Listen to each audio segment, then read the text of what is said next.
Hello and welcome to America's premier off-road racing championship, the 2021 GNCC Series presented by Specialized and AMA National Championship. I'm Rodney Tom along with Mikey Waynes as we bring to you today the live coverage of today's racing action here from beautiful Aonia Pass in Washington, Georgia. And Mikey, as we set the stage for this, and it was only 7 short days ago that we saw the craziness and wildness that took place in the sands of Florida for round number 2, as Bryson Neal came into that one with a points lead, and everyone knew that Walker Fowler was going to be coming a gunning, there's no doubt. Yeah, Walker Fowler came ready to race. Hunter Hart came ready to race. Is he a I think we're going to find out today whether or not those first 2 rounds for Hunter Hart, were they a fluke? I don't think they were, but I think round number 3 is going to be the one to sort it out. Yeah, a lot of folks are going to be watching out for Hunter. A lot of folks are wondering right now about Cole Richardson. He hasn't gotten up to steam yet. You know, we've seen some decent performances, but we really haven't seen any major marks by Jared McClure or by Adam McGill just yet. And it's still early in the season, though. We've only got 2 rounds of racing under the belt. Kind of surprising, though, to see, maybe not a surprise. We were kind of expecting this maybe a year or so ago with Hunter Hart, but good to see that that's happening. The rookies, they seem to be faring okay, but I believe Drew Landers is out of this one because of some issues that he's had, and also I know that Austin Abney had some issues at our last round as well. Yeah, Austin suffered some mechanical issues last round, and he was bummed, but I seen some maturity in him. We had a chance to talk to him on RacerTV right after the breakdown, and he was cool, calm, collected, and he said, you know, on to Georgia. So already that maturity, that next level, that XC1 mentality is getting there for both him and, I got to believe, Drew Landers as well. Oh, yeah, it's a learning curve, and it's hard to come into the season and basically your pro career behind the 8 ball like that. But, you know, I think both those riders are talented enough, and they have good enough teams and good enough people behind them that they're going to be able to move forward in the future without much issues. You know, obviously it was just a mechanical issue for Austin. Hopefully Drew's going to work through his issues, his injury. I don't believe he's going to be racing this weekend. Probably take a couple of races off before we'll see him again.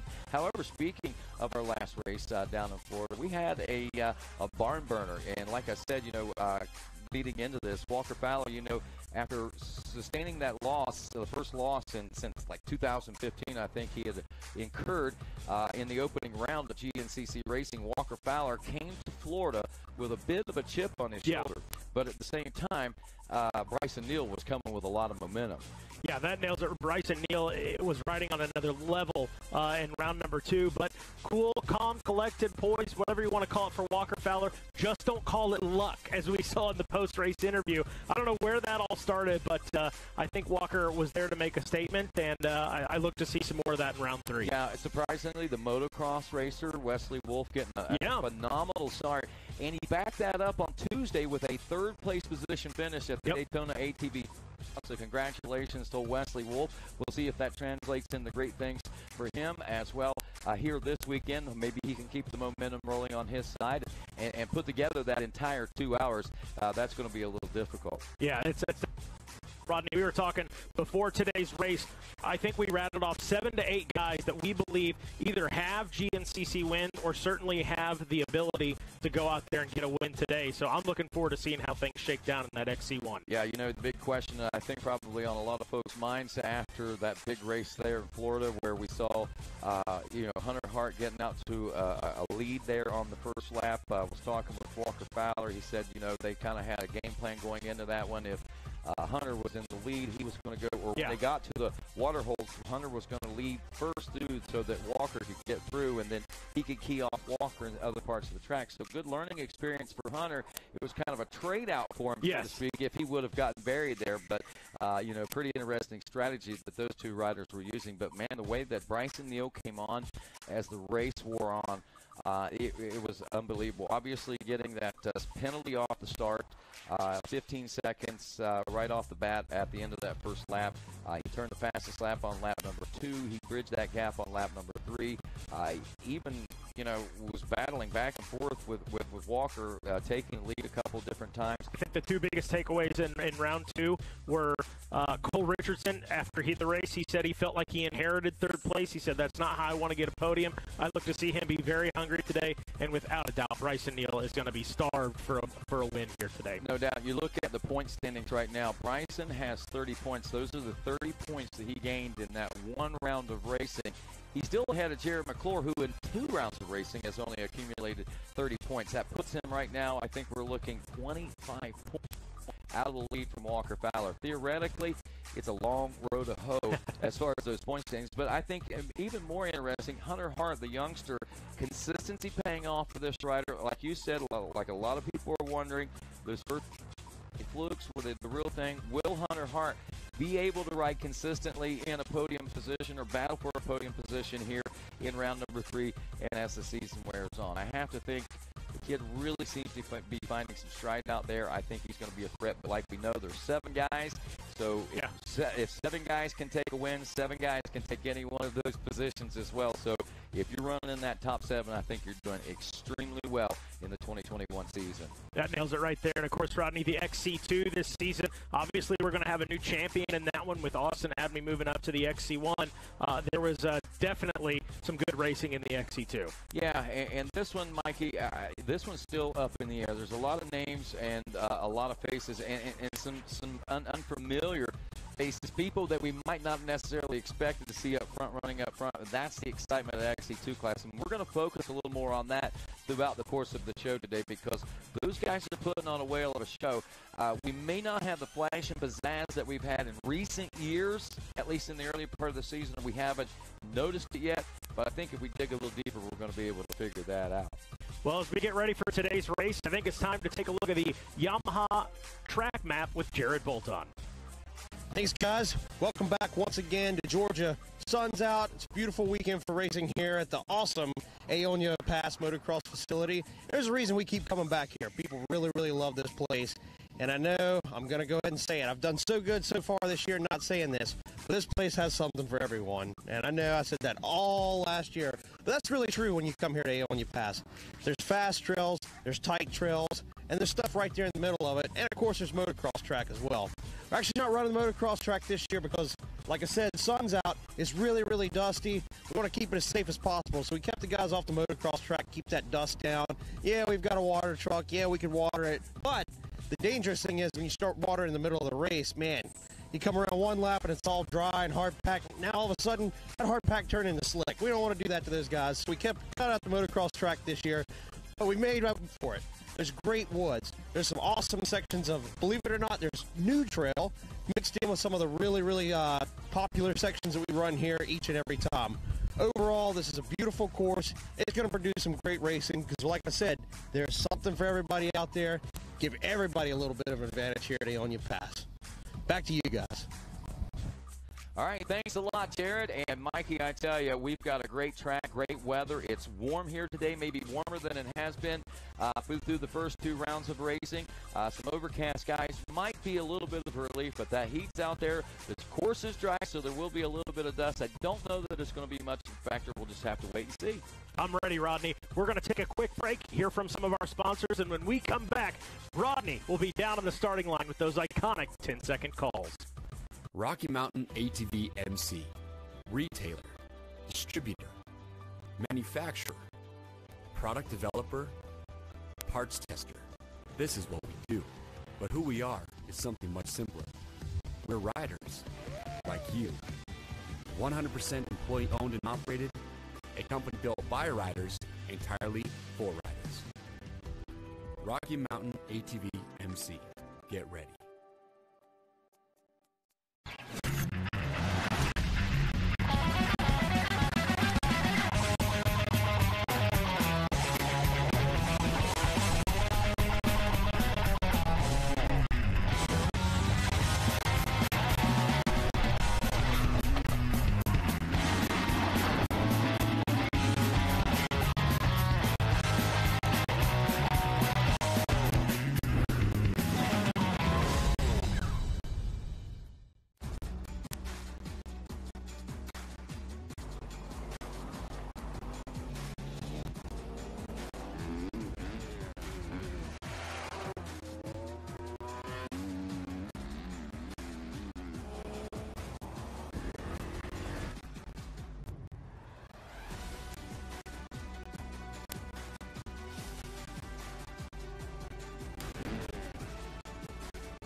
I pay attention to the arrows. You might go outside, and the inside was 30, 40 seconds faster.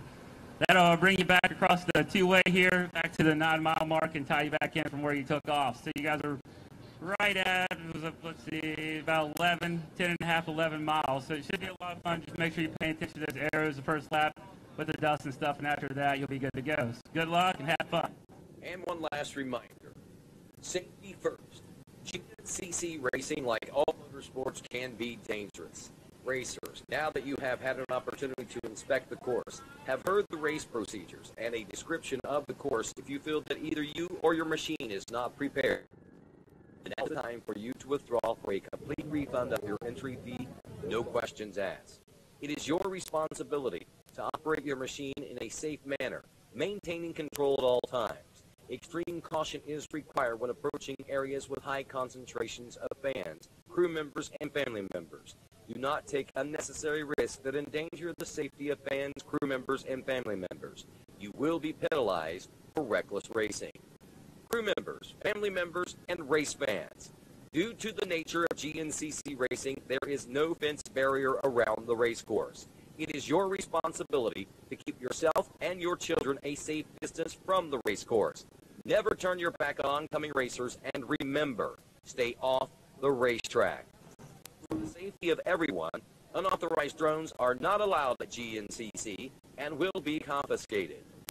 And finally, these are challenging times, and we must all do our part to keep ourselves and each other safe from infectious disease.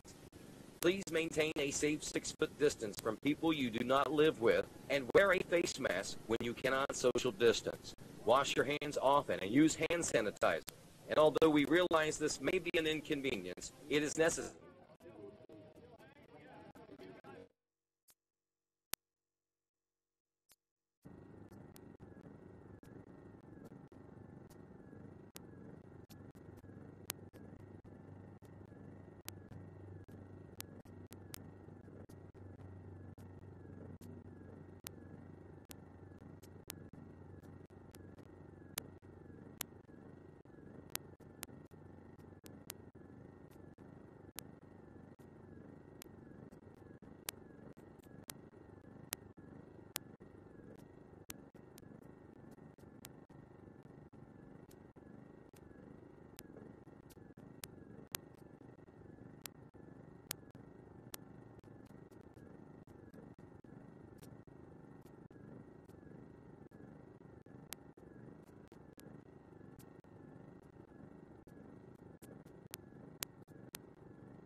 By the dawn's early light, what so proudly we hailed at the twilight's last gleaming, whose broad stripes and bright stars through the perilous fight o'er the ramparts we watched were so gallantly streaming, and the rockets' red glare, the bombs bursting in air, gave proof through the night that our flag was still there. Oh, say does that star-spangled banner yet wave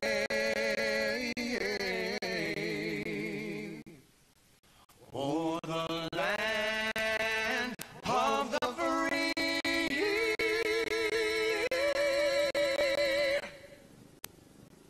and the home of the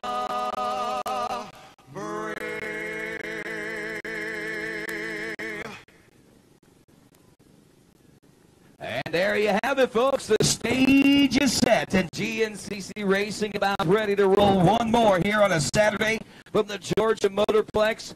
But before we get underway here at Aonia Pass, I got one more order of business that we need to do. Well, two more, actually. First and foremost, let's go ahead and introduce to you our starting lineup for this, the Specialized General GNCC. Rolling to the line first today, fresh off a win in the sands of Florida just 1 week ago from Rogers, Ohio. Your defending GNCC champion 6 times over. Factory Yamaha, GBC Tires, and Fly Racing. Welcome, the number 1, Walker Fowler. Rolling to the line today, second in points after the first 2 rounds of racing. The number 7 out of Newfield, New York. Brought to you by Max's Ithaca Recreation Sports, WPS, and Fly Racing, Hunter Hart. Third in points aboard the number 3 from Edinburgh, Pennsylvania on an Action Off-Road GBC Moto Was backed Yamaha. The Gold Train, Cole Richardson. Rolling to the line today, he is 4th in points aboard the number 5, a 6-time GNCC champion with 75 wins to his credit. On the Max's Fly Racing Yield Cycle Barn back Suzuki, Chris Bullrich. He is 5th in points, riding aboard the number 4 for Casca, Pennsylvania. The Max's Elka Moose Racing backed Honda, the Sneaky Snake, Jared McClure. Riding aboard the number 2, a season-opening win for this rider from Bidwell, Ohio. On a CST Hauser Racing Wiseco backed Yamaha, the Bidwell Bullet, Bryson Neal. 7th in points aboard the number 712 from Waxhaw, North Carolina. On a Pierce Performance Fly Racing GBC Tires Yamaha, John Galata Jr. Fresh from a 3rd place finish at the ATV Supercross in Daytona Beach, Florida. Riding aboard the 741 from Myersville, Maryland on an FTR Graphics Fly Racing 9.2 Goggle Suzuki, WW Wesley Wolf. 9th in points aboard the number 8 machine from Akron, Ohio on a B&R Motorsports GBC Motorsports Hauser Racing Yamaha, Josh Merritt. The number 521 from Waverly, West Virginia on an Over Tires Moose Racing Parts Unlimited Honda, the Gator, Adam McGill. Next to the line, riding aboard the number 13 from Aurora, Ohio, celebrating his 27th season as an XC1 Pro on a GBC Fly Racing HMF factory-backed Yamaha, Johnny G. Johnny Gallagher. From Windsor, New York, on the number 406 Yamaha, backed by Fly Racing and GBC Tires, Devin Feehan. The number 703, last year's XC2 Pro-Am champion from Petersburg, Indiana, Action Off-Road, Maxis and Demery Motorsports backed Honda, Austin Ebney. And the 701 from Ithaca, New York on a custom Maxis Goldspeed Hauser Racing Yamaha, Rick Covert. And that, ladies and gentlemen, your starting lineup for this XC1 Pro Class and the Specialized General GNCC. And now, before the green flag flies, DJ Judd, remove the meat. Our Monster Energy Activation Transport will now vacate the starting line.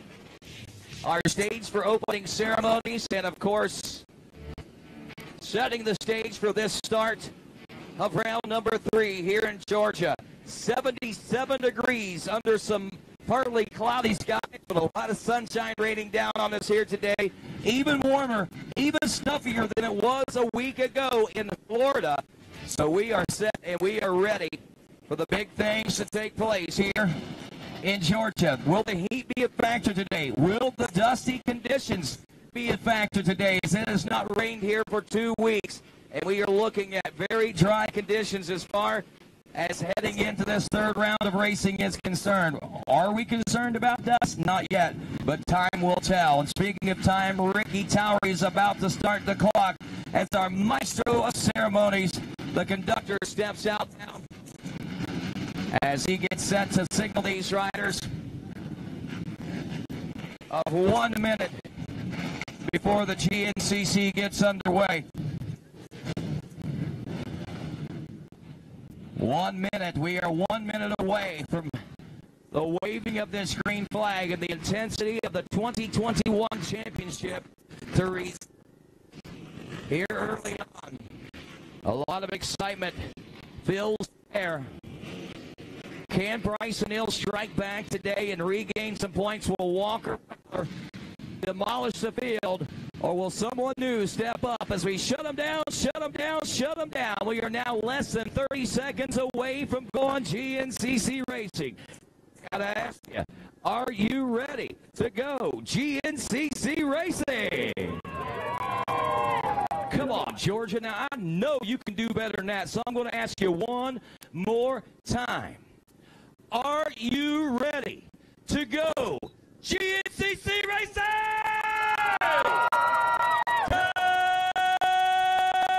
10 seconds. And row number 1, the XC1 Pro, will be off and rolling at our Specialized General GNCC.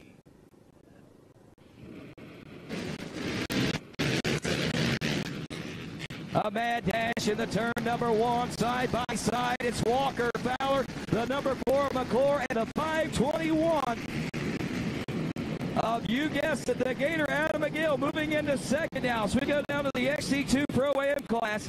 Nick Davidson, Trey Seifert, Charles Dunn, Gary Paw, Grayson Eller, Christian Mayer, Bryce Barnett, Brandon Owens, Kenny Schick, Nick Royalty, Ben Kowalewski, also Daniel Peters, Albert Jadis, TJ Barrett, Taylor Arnold, Michael McAvoy, Kevin Yoho. 10 seconds. Wyatt Wilkin, Dylan Walraven, Max Lindquist, Ronnie Rush, Anthony Herring, Curtis Bosback, and Tanner Walker.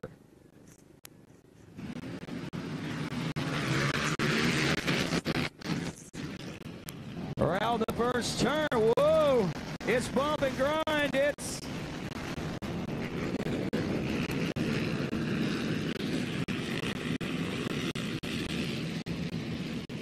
what was that? 5:31. Michael McAvoy from Chester, West Virginia, getting the early lead on that one. 10 seconds. The Met 830 plus, Big Papa P, Jeff Pickens, Brad Whitehead, AJ Coons, Dirk DeCesar, James Green, Luke Reeves, Chris Kirby, Cody Holcomb, and Zachary Phillips.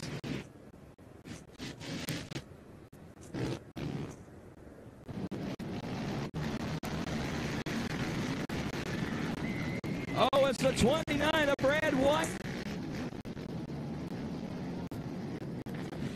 Max is back, Rock.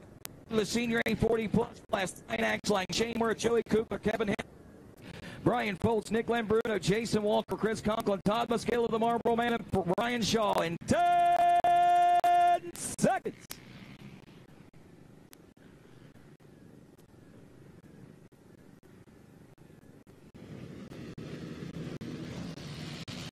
And the senior A40 plus are off and rolling.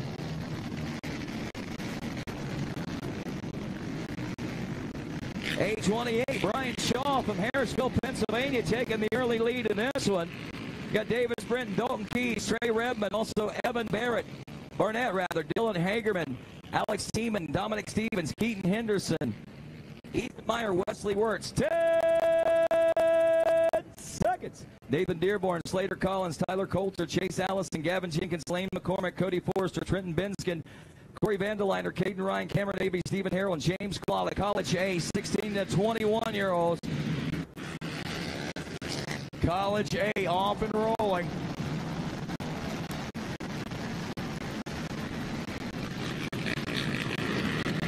.512, Lane McCormick.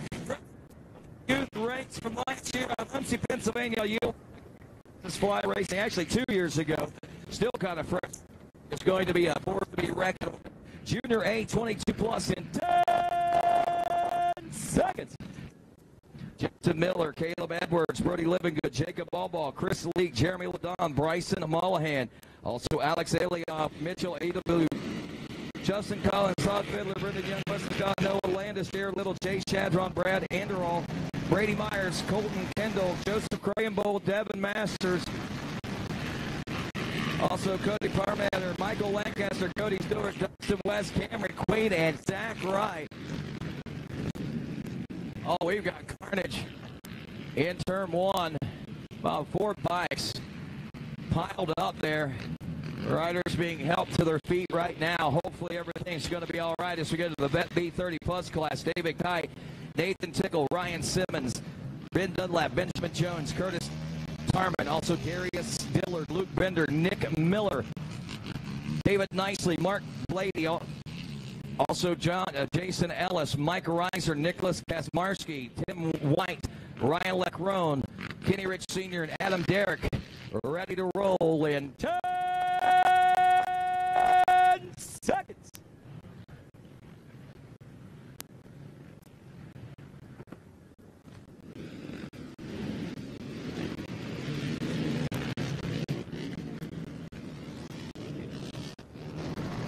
And madness out of turn one is going to develop. Looks like the 417 of Luke Bender from Sullivan, Ohio, will take the early lead in this one. As we go to the senior B40 Plus class, Scott Wilhelm, Steve Combs, Jason Limley, Chad Judy, Douglas Bailey, Russell Fry. 10 seconds. Ivo Pehalik, Christopher Butler, Bobby McCauley, Dave Ashby, Wesley Smith, Robert Bennett, Robert Stevens, Richie McCauley, Rick Marino, and Doug Allball.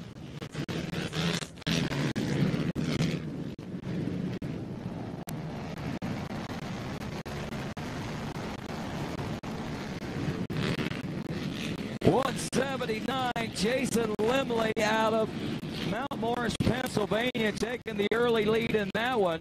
As we go to the college B class, Jacob Fleming, Alex Nelson, Trevor Furby, Seth Blake, Connor Brandt. 10 seconds. Grant Miller, Kate Alexo, Hayden Hunter, Dylan Hawk, Kai Aubergas, Paxton Dickerson, Devin Schrock, Bryson Harper, Riley Salick, Denton White, John Williams, Ian Burns, Lane Felder, Cooper Stewart, Blake Norman, Caden Leonard, Chase Rogers, Blakevale, Damon Greishop, Jonathan Figley, Josh Turner, Gavin Temple, Hunter Gonsey, and looks like we also got Lucas Kapler, Chance Hickey, Douglas Bellis, Colby Baker, Preeton, Rapsack, Michael Worth, Noah Howard, and Mason Howard. To the Junior B22 Plus class coming up next. Corey Pancake, Sean Newhouse, Alan Plebus, Nick May, Cody Bowles, also Ryan Basella, Cody Ballsback. 10 seconds. Stephen Hainham, Robbie Rosenberger, Travis Blanish, Antone Herring, Justin Cotter, Nicholas Blaney, Dalton Lee, Shane McMillan, Matt No, Eric Kroger, Ethan Helbig, William Wallace, Dylan Klein, Logan Case, Mac Bittinger, and Henry Moore.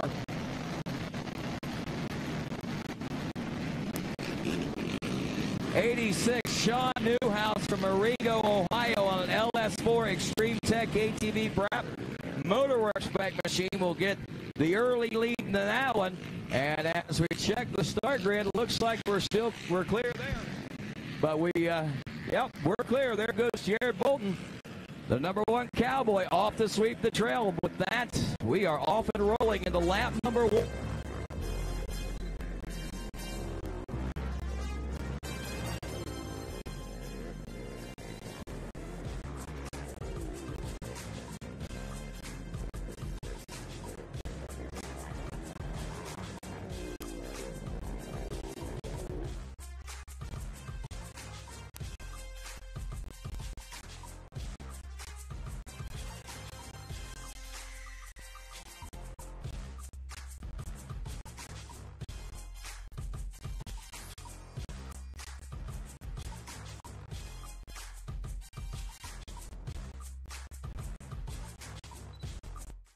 Rocky Mountain ATV MC, retailer, distributor, manufacturer, product developer, parts tester. This is what we do, but who we are is something much simpler. We're riders, like you. 100% employee owned and operated, a company built by riders entirely for riders. Rocky Mountain ATV MC. Get ready.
Born to family values and a homegrown work ethic, Chematic Gaskets seals your machine so you can focus on the finish line. Chematic Gaskets are the competitive standard for racers who demand the very best. Chematic Gaskets are constructed from superior materials designed to perform in the most demanding environment. Whether it's championships on the line or a day in the dirt with friends, professionals and enthusiasts depend on Chematic. Chematic Gaskets, sealing championships since 1989. AMSOIL runs on freedom. It has since 1972. We changed the industry by formulating the first API-qualified 100% synthetic motor oil. The rest of the market has been trying to follow our lead ever since. But a head start is a head start. We punish our products firsthand in our world-class laboratories and beyond. Because some things can't be learned from a test tube. Run with us.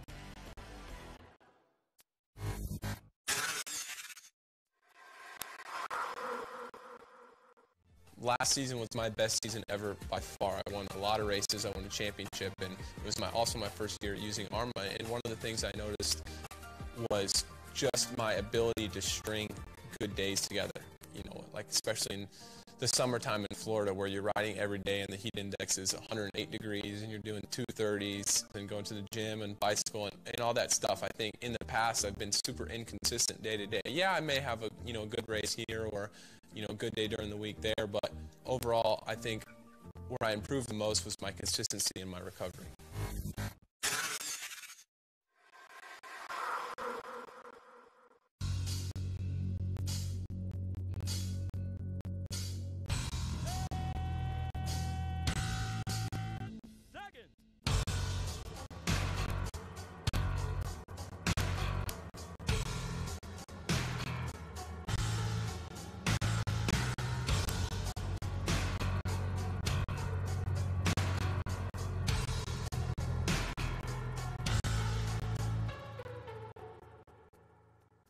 Even when you're the best, you never stop striving to be better.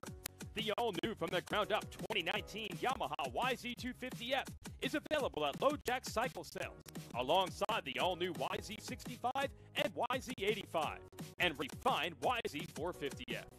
So stop by LoJack Cycle Sales today in Tarentum, Pennsylvania, and visit our online inventory at www.lojacks.com. Yamaha YZs. It's why we ride. Hi, my name is Andrea Lee, the director of On Track School. How would you like to go to a school where we take into consideration how students learn best? Well, we do that because we find if we can build the curriculum around the things you are interested in, you're going to do a better job. The mission at On Track School is that educational success is possible while chasing your dreams. Not only will our staff help students to achieve success, they will cheer you on to the finish line. we encourage you to check out On Track School at ontrackschool.com, where we can help you chase your dreams and still get a quality education.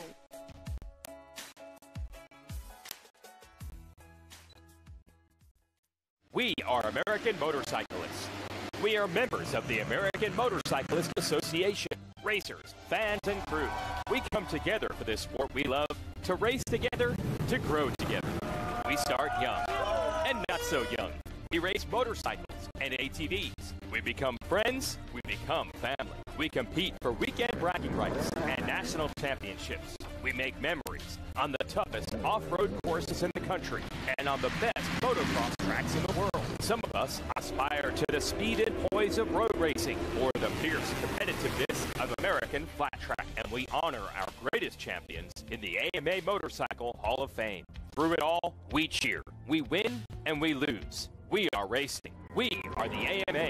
Race with us. Be part of the greatest sport in the world. Be an American motorcyclist. Join us today at www.amajoin.com/join-now. Monster Energy AMA Supercross in FIM World Championship. Two riders in the starting gate believe I will be champion. Be there to see who wins the round at Atlanta Motor Speedway April 10th, 13th, and 17th. Visit supercrosslive.com to get your tickets today. The Yamaha GNCC University returns, calling all ATV and motorcycle off-road racers. Are you looking to hone your riding and racing skills? Want to learn hands-on with the best of the best past and current GNCC racers and champions? Then sign up for the 2021 Yamaha GNCC University, returning to Snowshoe Mountain Resort June 23rd through the 25th. We're bringing together Yamaha's ATV and motorcycle racing elite to instruct in-depth courses and fundamentals of racing and riding. During the Yamaha GNCC University, students will participate in lectures about sportsmanship, training, proper nutrition, and mental preparation, along with hands-on skills and drills designed to improve your riding and confidence in a variety of terrain and situations. Reservations are on a first-come, first-served basis, with limited openings evenly split between the disciplines. For more details and to register, contact Snowshoe Mountain Resort at 877-441-4386.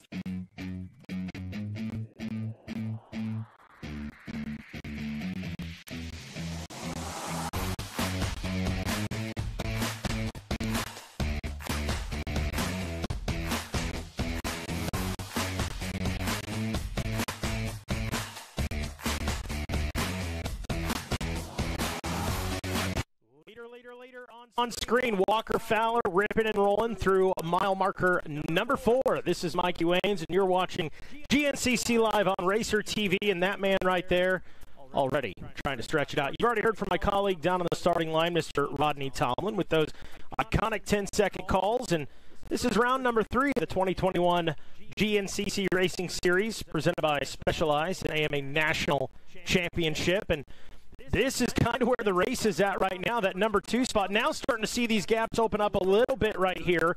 Now, if you're watching at home, maybe you're watching live timing and score. Are you kidding me? It's going to be like a 16-lap race.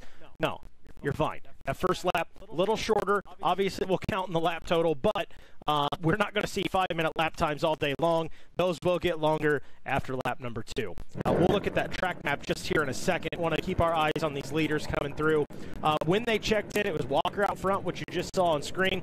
We had Chris Borich glanced away for a second at my paperwork. I shouldn't have. I think that might have been McGill in the number 2 spot as I look back up. But regardless, Walker out front, Borich, McGill, McClure, Cole Richardson 5th, Hunter Hart back in that number 6 spot when he checked in with that short lap number 1.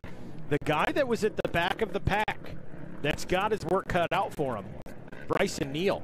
I say back at the pack, middle of the pack for the XC1, but when you think of Bryson Neal and what the expectations are for himself and the fans at home, you expect to see him out front early. So, how much energy is Bryson Neal going to have to exert early in this one to try and catch up with those leaders? We know he's capable of it. Not saying he's not going to get there, but boy, it's going to be a tough one on him today. So, again, this is mile marker number 4. Technically speaking, we don't want to confuse you guys. It is lap 2. Again, that first lap, obviously, an abbreviated lap, not running the entire course.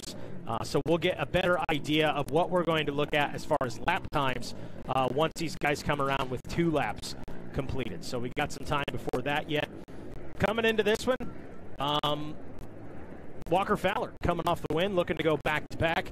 If you stayed with us on RacerTV.com last week, you heard him after the race. Not necessarily the normal Walker Fowler interview. We will have our XC2 guys ripping through here, so we'll keep our eyes open for them. But Walker Fowler said, I asked him after the race, what did it take to get out in front of the guys, capture the win? He said, luck, just luck, pure luck. Obviously a little bit of sarcasm. I don't know who out there got him fired up, but boy, you might have awoken the beast. Walker Fowler, big lead right now. Got a little break in the action right here, looking at the 2-mile marker. I believe we are going to take a look at the specialized rapid replays for our XC1 and XC2 hole shots. Specialized start recap. So we'll take a look at the XC1 class. Down there on the starting line, the XC1 replay coming at you.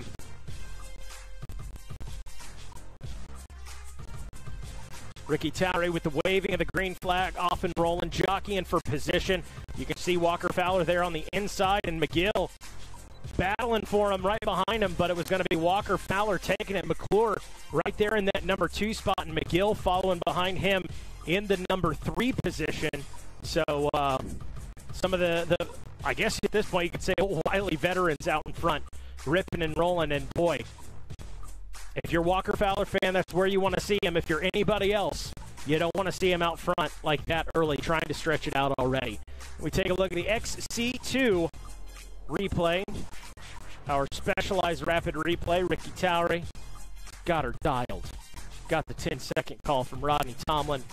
Waves that green flag. Look at all the riders in the XC2. I got to say, Sport ATVs are in good shape. How about the start for Michael McAvoy? Baby Mac going in. A lot of hungry riders, that XC2 class. That's going to be a new champion out of that one this year, with Austin Abney moving up to the XC1, Drew Landers moving up to the XC1, which I did not see. I don't think Drew's running today in that XC1 class, but those 2 guys moving up, doors wide open for an XC2 championship. Who wants it? Round 3. We're doing it in Georgia. It's hot. It's there's a slight breeze, but not a whole lot of a breeze. I think it's about high 70s right now. I think we're going to look at the Yamaha Racing track map to give you folks at home an idea of what our riders are in store for today. But got to say, you're talking to everyone this morning, from the micros to the youth to the 4x4 pro guys to the WXC. Everybody kind of had the same consensus. This is a rough track. It is a tough track. It is hot. Hot, hot, hot.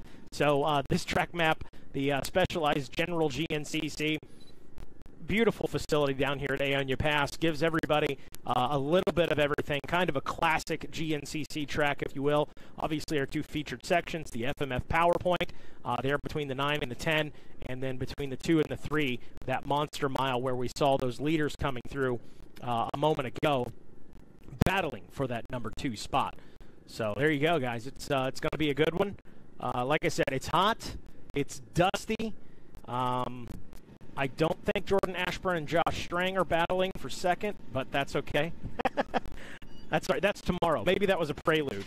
That was the prelude to tomorrow.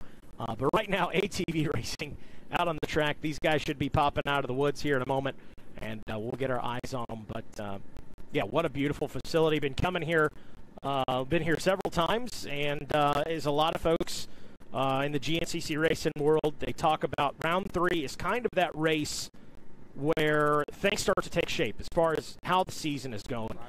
Round number 1, Big Buck GNCC. You got some of those first round jitters. You get those out of the way. And then next thing you know, we're in the stands in Florida, where a lot of riders, they love it down there because they train in it. Or it's the opposite. It's, hey, I'm only going to run sand a couple times a year in Florida and then at Camp Coker in South Carolina. Why am I going to train down there when this is more like the terrain we run in?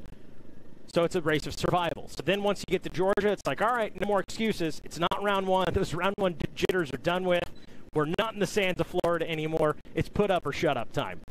So a lot of riders, if they did not get the start in those first 2 rounds that they wanted, here's the race where they got to turn things around. They know it's still early in the season. A lot of race left, or a lot of season left, I should say, for them to come out and make a statement. So, yeah, good stuff. Yes, always, always. So, taking a look at the landscape right there. Thank you. Appreciate you. Cookie delivery. I'm not turning down cookies. That's off screen, though. But, yeah. So it should be a good race out here. Again, kind of letting the folks know, if you're just tuning in, if you're looking at live scoring, you're saying to yourself, are you kidding me? They ran lap times of 5 minutes to 6 minutes for the leaders. Well, not necessarily. So there's a good idea of where they're at now. Obviously, like I was saying, that first lap, an abbreviated lap, they don't run the entire track. So we'll get a better idea of lap times here in lap 2. That red dot you saw moving on there, that should be about where our leaders are at, and should pop out here into the open field section and then skip back into the woods. Walker Fowler out front, Chris Borich in the number 2 spot. McGill third. Taking a look at your overall unofficial, rather. Boy, how about it? We're moving right along in this one. Are you kidding me? I don't think my scoring computer's right on timing. But we're moving along in the race here. McGill again third, McClure fourth, Richardson, and boy, look at him go. Walker Fowler, do you think he wants to come out and make a statement? Walker Fowler right now out of the woods and back into the woods before we see second place rider on screen. Wow. I don't know what else to say. Wow. Walker Fowler absolutely ripping right now. The man's on a mission. Number 1, the defending champ, giving the fans a thumbs up. Going after what would be, I believe it was his 61st win a weekend ago in Florida, and looking for win number 62, getting squirrely around the outside. And, man, just impressive. Impressive start for Walker Fowler. I mean, he knows, I think he knows what Bryson Neal is capable of, how hungry Hunter Hart is, and I think Walker Fowler, he said it, I can't remember if it was post-race interview or if it was off air, but in Walker Fowler's words, he said basically, you know, I got punched in the mouth in round number 1, and I needed that. I needed that wake-up call, and I don't know if that was the wake-up call he needed, the punch in the mouth, or if it was somebody out there in the world of social media saying he was lucky, but whoever lit this fire under Walker Fowler, boy, you awoken the beast early here in round number 3 at the Specialized General, as Walker stretching this thing out, and still a battle for that number 2 spot as Rodney Tomlin joins us in the booth. Hey, I just want to elaborate on that Walker Fowler, what's got him fired up. The internet chatter, this, that, and the other. And I'll tell you another thing that fires him up is us. He said, you're not talking about me enough. It's not the Walker Fowler show. You didn't say that I pulled within 5 seconds of Bryson Neal by the end. So those kind of little, I mean, it's little things. But, I mean, it's funny. I did an interview with Walker yesterday, and I posted it on my social media on for Quad Radio. And that's basically what he said is, that I made up into 5 seconds behind Bryson. Nobody said a thing.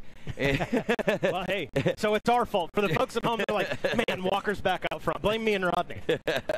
Well, he understands the hype of the situation and the whole grand scheme of things and how those last laps work and so forth. But still, man, I mean, when you're on top and you're used to being talked about and all the, you kind of miss it, I guess, whenever you don't get it the way that you're used to getting. I mean, hey, man, we all like hugs from Mom, and the first day Mom don't hug, you're like, what's going on, Mom? Yeah, it's true. It's one of those things, and we've said it in the past about both Walker and Caleb Russell. It's one of those things, a lot of folks that maybe they're not a fan of the guy because he wins all the time. They're the same people that 10 years from now, they're going to look back and be like, man, I remember I was at the GNCC when Walker was dominating, when Caleb was dominating. So you're a part of GNCC history, and that's amazing. But I get it from a fan's perspective. You're like, come on, I want to see somebody else win. You got to have somebody to root for, and you got to have somebody to root against. We need a yin and a yang out there, for exactly. sure. And we're developing a lot of that right now. Walker Fowler is developing his own style right now. He had a 12.2-second gap over Chris Borich at the conclusion of lap number 1. I'm going out on a limb here and saying that's starting to spread out a little bit. Adam McGill got off to a good start, too. I thought he was going to secure that second-place position, but what's cool is got a couple of the old-school guys up there in the front there talking about Borich and McGill running second and third. So this will be interesting with McClure there as well. Kind of the old guard, if you will, with Borich, McGill, McClure. They're the seasoned veterans, if you will. You could classify Cole Richardson maybe as a veteran at this particular point, but he's not a seasoned veteran just yet. Back in that number 5, I'm talking about Cole Richardson. I'm sorry, I said McClure, but I meant Cole Richardson. McClure is a seasoned veteran. Richardson is a veteran.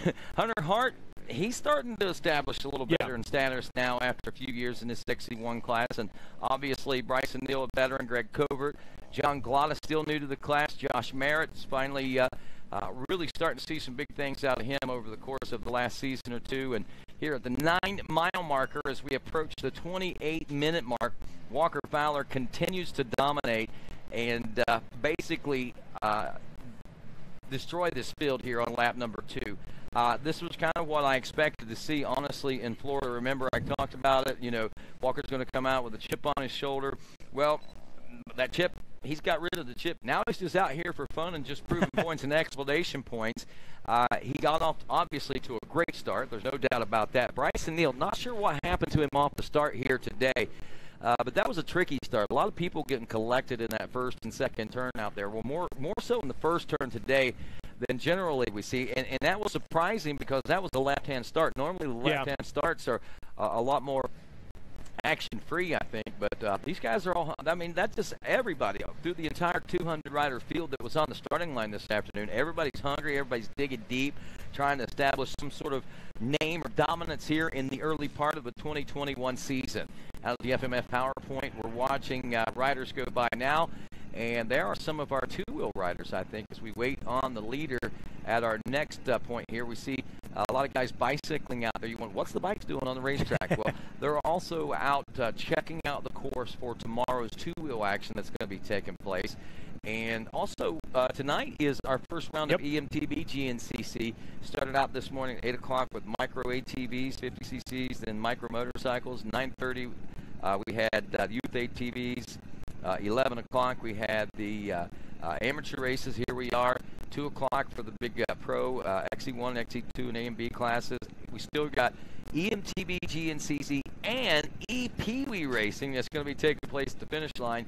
And then we might settle down and get to go to church service tonight, go over to Yamaha and watch the Supercross on the big screen over there, maybe win some cool prizes from our friends. Very cool prizes. Yeah, they're giving away a TTR, I think the 110. That is a slick bike, man, and if you're not eligible for that, like me, not being eligible for being a part of the GNCC staff, it really hurts my feelings. There's Walker Fowler. Let's put a clock on this right now and see just exactly what the deficit is. I saw him at about the 12-second mark when he first came into the view, but we'll get him on his way out. Looking smooth and clean through there, Rodney. And that's the other thing I was telling the folks at home. It's dusty. Not necessarily through here.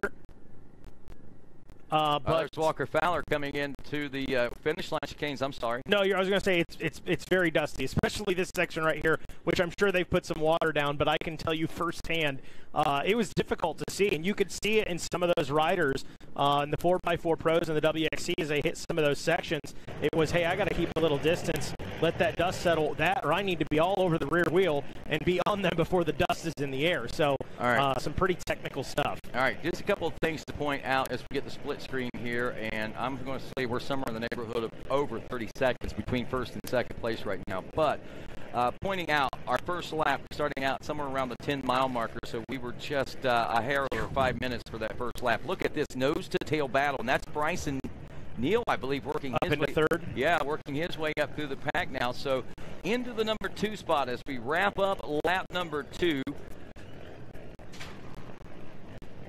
We see that Jared McClure has taken over the number 2 spot. Bryson Neal in the number 3 spot. Cole Richardson in 4th.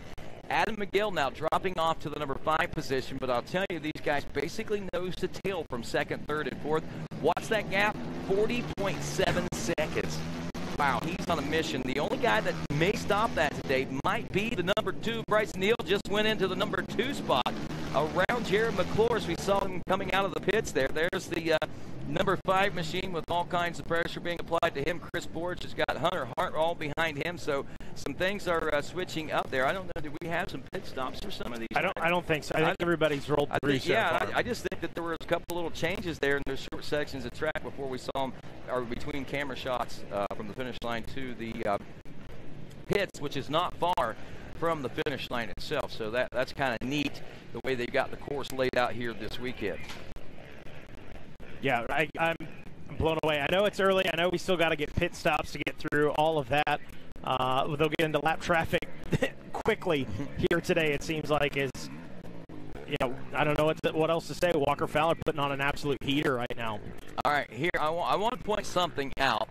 Bryson Neal coming from 7th place, and that was on a short lap, obviously, so he worked his way through the pack up to a 3rd place, now 2nd place position.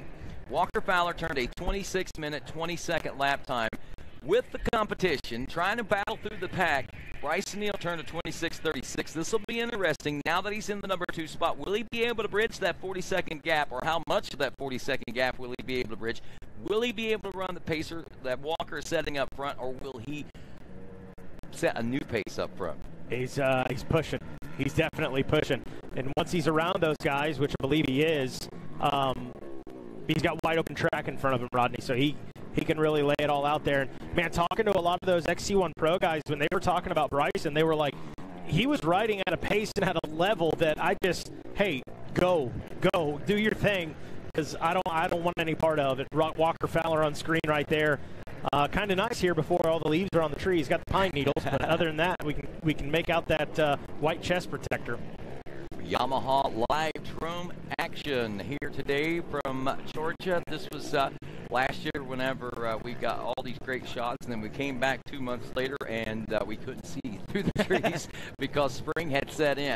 Spring hasn't sprung yet, but we are knowing that Walker Fowler springing into action here today in round number 3 as we watch, like Mikey said, the white helmet, the white chest protector, just basically tiptoeing through the woods. I mean, that almost looks like a tiptoe.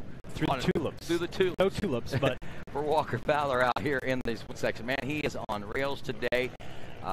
Again, a week ago, that win probably pretty monumental. Had Walker not gotten that win last week, I would imagine that this week would have been a very, very bad week for him, and he would have come in here with a little different attitude.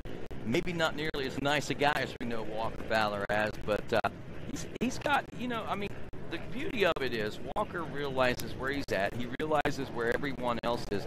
And, we may realize it, but I don't think we know and realize as much as Walker does. Walker sees it from a totally different perspective. He battles against those guys head-to-head, so he knows who the fierce competition coming up is.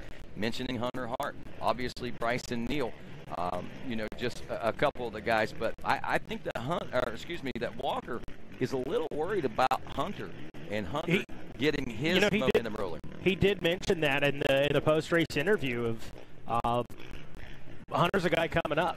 He's a little bit of a threat this year, but he's like, I'm looking to next year and the year after. He's going to be a bit of a threat. So Hunter Hart has got it dialed. He's been working a little bit with Mark Notman, kind of helping them get the suspension and everything dialed in on the bike, and kind of showed them the ropes on that. Hunter Hart's been training with Steve Hatch, which has been a tremendous help to his racing program. And I got to agree with Walker Fowler. Hunter Hart's on the rise.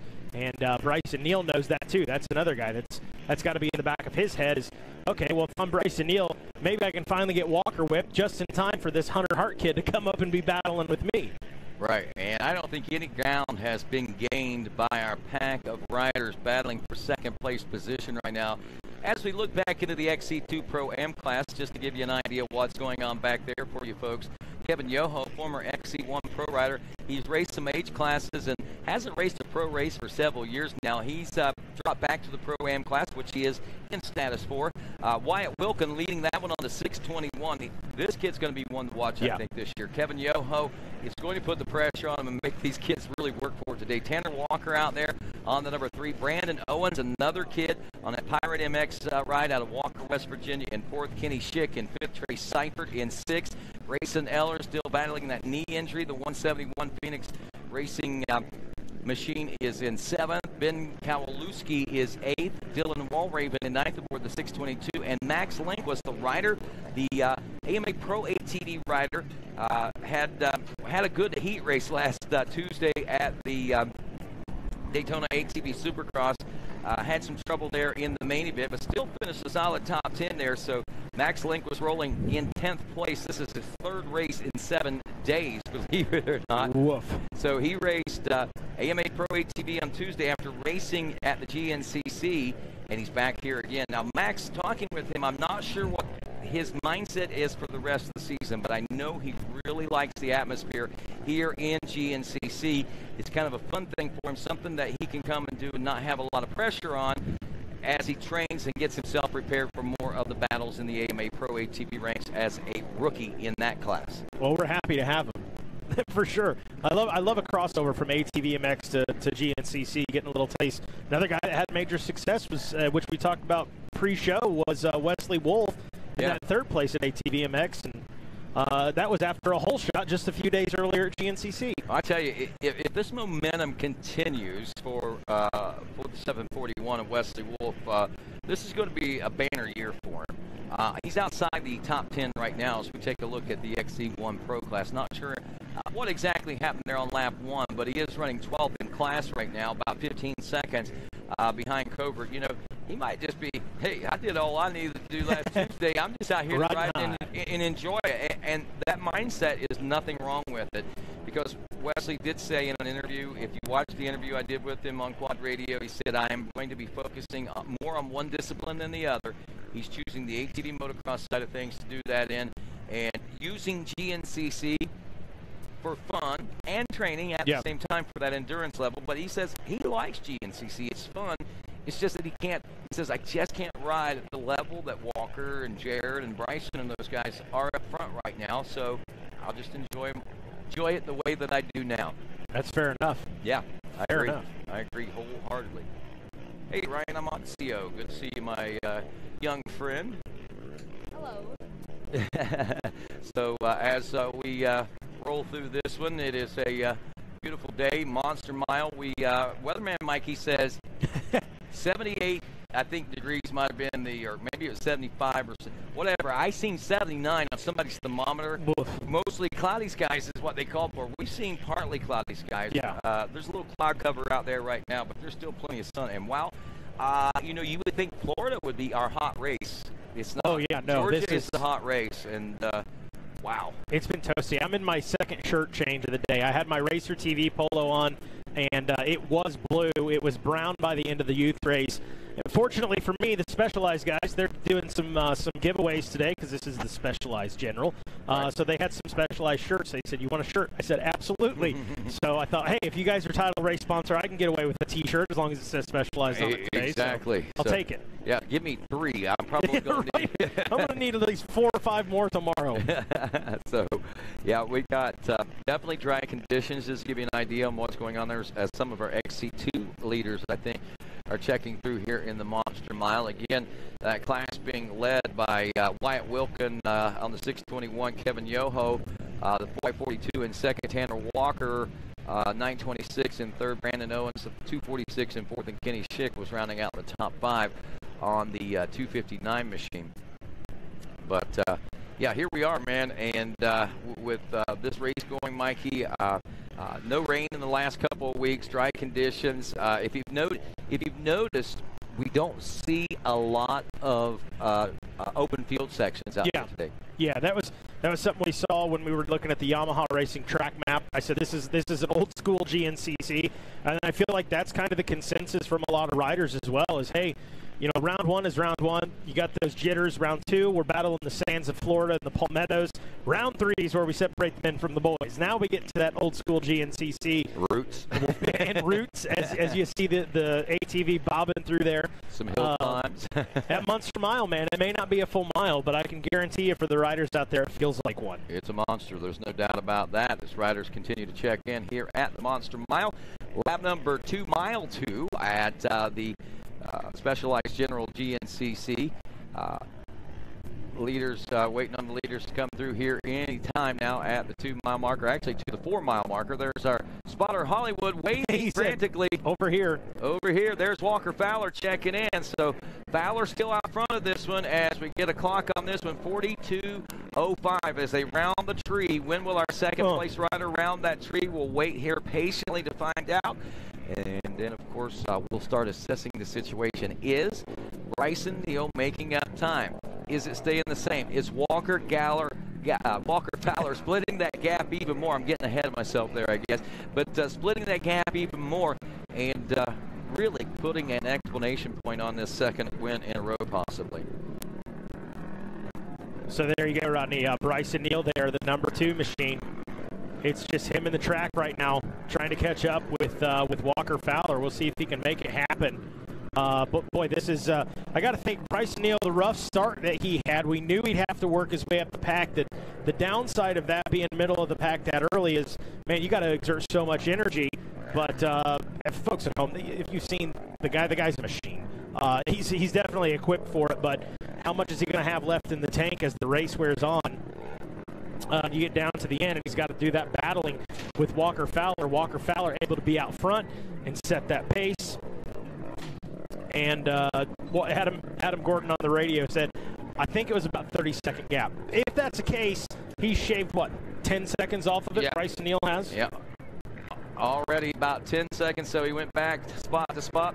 And, of course, that gap has been closed by 10 seconds. We're down now to 30 seconds at the 4-mile marker here at the Aonia Passes Specialized General GNCC. Can Walker Fowler maintain the pace? Will Bryson Neal be able to bridge that gap? Stick around to find out. GNCC Live continues after this.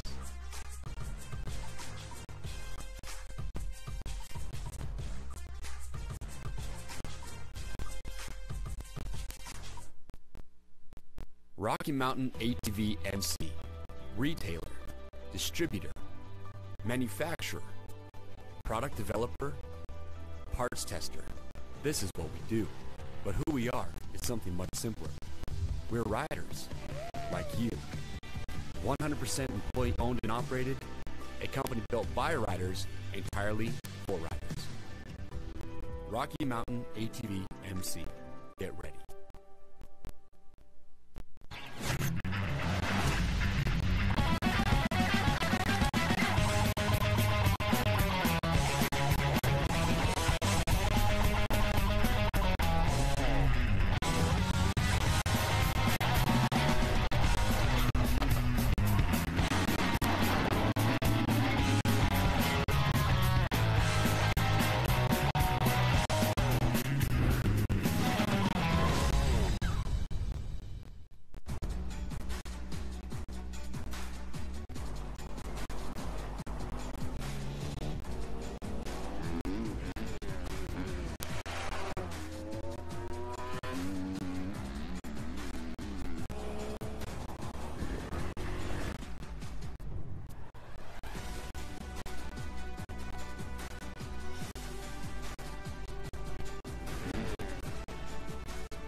Born of family values and a homegrown work ethic, Chematic Gaskets seals your machine so you can focus on the finish line. Chematic Gaskets are the competitive standard for racers who demand the very best. Chematic Gaskets are constructed from superior materials designed to perform in the most demanding environment, whether it's championships on the line or a day in the dirt with friends. Professionals and enthusiasts depend on Chematic. Chematic Gaskets, sealing championships since 1989. Amsoil runs on freedom and has since 1972.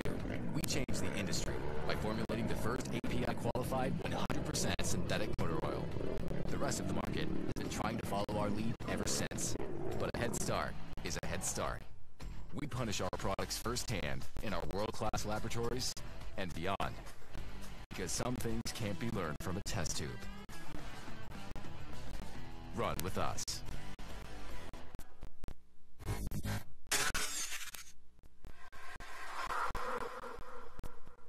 Last season was my best season ever by far. I won a lot of races. I won a championship, and it was also my first year using ARMA. And one of the things I noticed was just my ability to string good days together.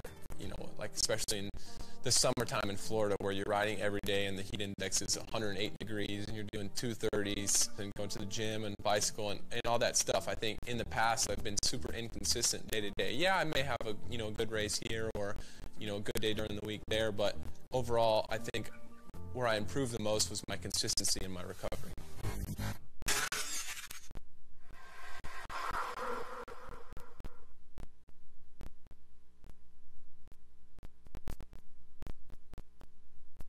Good afternoon. My name is Jerry Holcomb. I'm a direct jobber out of Warner Robins, Georgia.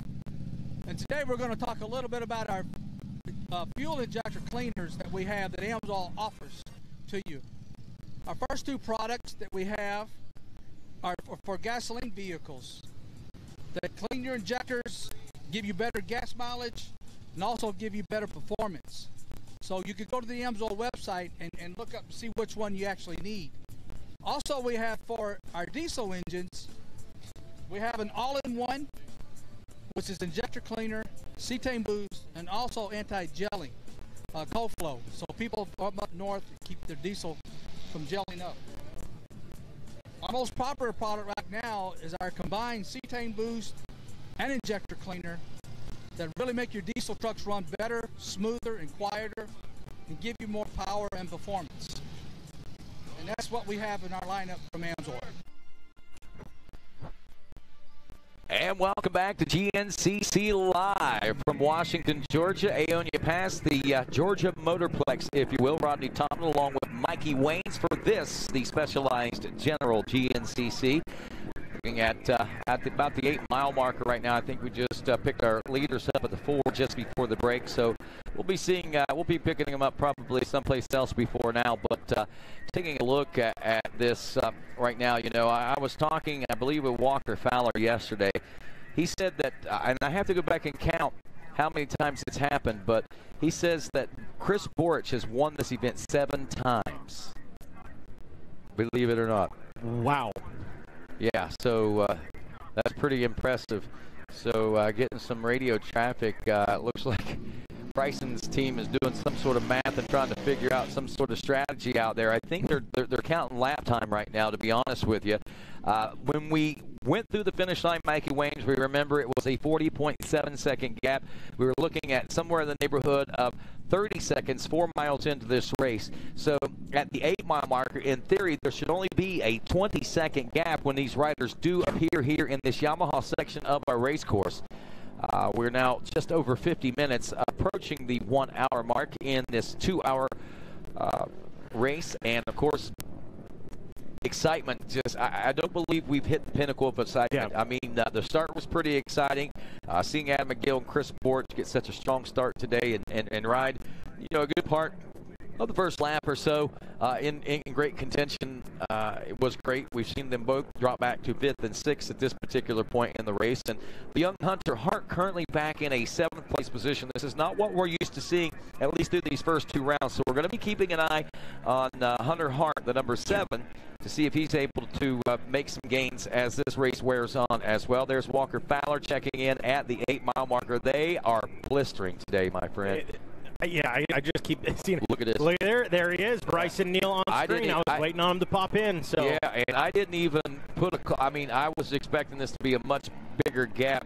I'm going to assume we are in that 20-second range that I was thinking this we are. Should give we'll us try to get oh boy. Yeah, is that them both in the field section? No, that's. Is that Bryson? I think that's Bryson. That is Bryson Neal. That's well within 10 seconds or better. Bryson going into the woods. Bryson, okay, so that's 3rd behind him. Yeah, okay. That would be probably McClure or Richardson, quite possibly back in that 3rd or 4th place position. I'm not sure how that's seated in right now. But, yeah, I was going to say, man, that gap looked like it had closed up quite a bit in that last few seconds there. But that's not the case. That was Neal we saw heading into the woods. So we'll get a better idea here probably in just a few moments as more of our top riders are checking in here at the 8-mile marker. There is the number 4 machine, Jared McClure. McClure was in that number 2 spot So I'm going to assume that that might be Cole Richardson now possibly in third, if that was the rider latched on to Bryson Neal trying to track down Walker Fowler. There is Fowler going through now. Say at the 52.15 mark, we saw him disappear out of sight. Oh, mercy. He's on the move, man. Wow. He's on the move. 52.15. There is Bryson Neal. There's 15 seconds. There is 20 seconds. I counted 20 seconds. 20 seconds is separate. Chipping. And what did I tell you? At the 8-9 mile mark, or at the 8 mile marker, it'd be down to about 20 seconds. That's exactly where we are. Cole Richardson is coming Hooked with up. him right now as he's hooked up.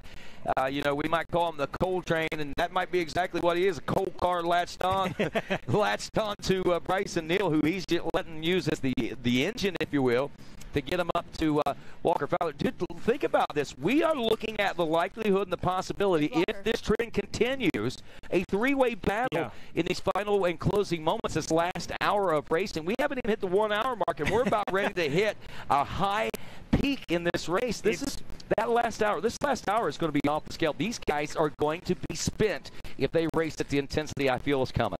Bryson Neal bobbing and weaving right there through the FMF PowerPoint. And you got to think, Rodney, pit stops are coming up. With them this close. Who's got that pit stop dialed? It's a one misstep. Right now, you could drop 2 positions easily. I mean, everybody out front right now, they're always dialed in down there, but you never know. That pressure gets to the pit stop, gets to your trackside crew, and could shake things up, certainly for the overall, and then obviously we've got battles going on behind it. Right, and I'll tell you right now, the Walker Fowler pit crew are probably pretty confident in their abilities. They've been doing this for quite some time. They have, rarely do you ever see a miscue on a Walker Fowler pit. So to see a mistake in the Walker Fowler pits for a pit stop would be out of the ordinary, but not out of the realm of possibility. That's for doggone sure. So we'll be keeping an eye on that. And I think everybody will be slick and clean in and out, and it's just the intensity is just going to heat up that much more once we leave the pro pits. Now, here we're still a few miles away from the finish line with 20 seconds being the gap. In theory, we should probably be around maybe the 10-12 second gap when they get to the finish line. However, that 10-12 seconds, that puts into within visual sight of Walker Fowler, which might inspire Bryson Neal, which might tighten it up, and it might be even tighter when we come around for 3 laps complete here in just a few moments. Things heating up right here. Walker Fowler out there trying to make a statement. Bryson Neal. Another thing about Bryson Neal, he had the bad start. If you're just tuning into RacerTV, you're like, well, this is what I expected, these 2 guys out front. No, Neal had to work his tail off in lap number 1 to get up to this point, really in the first lap and a half to get up into this number 2 spot. So we know the fitness is there. We know the bike is there, but that wears on a rider. When you got to push that much that soon, is he going to have enough in the tank physically when we get down to the nitty-gritty and that white flag comes out? That was the 8th place ride. John Galata Jr. checking in our FMF PowerPoint. We are due in at the finish line in a little under 2 minutes for our leaders according to timing and scoring right now. So we'll be watching that pretty closely. Just an FYI, we probably covered this, but a year ago here at the General GNCC, Walker Fowler took the win. Bryson Neal took second, Chris Porch third, Jared McClure in fourth, and Adam McGill in fifth. Surprisingly, a lot of the same names are right there in the mix of things. Add Cole Richardson into that, and now we got 6 into this. So, pretty neat how the same top 5 are running top 6 right now from last year. So, wouldn't it be interesting to see this exact same top 5 from year to year, from one year to the next? That would be rare, but not again, out of the realm of possibility.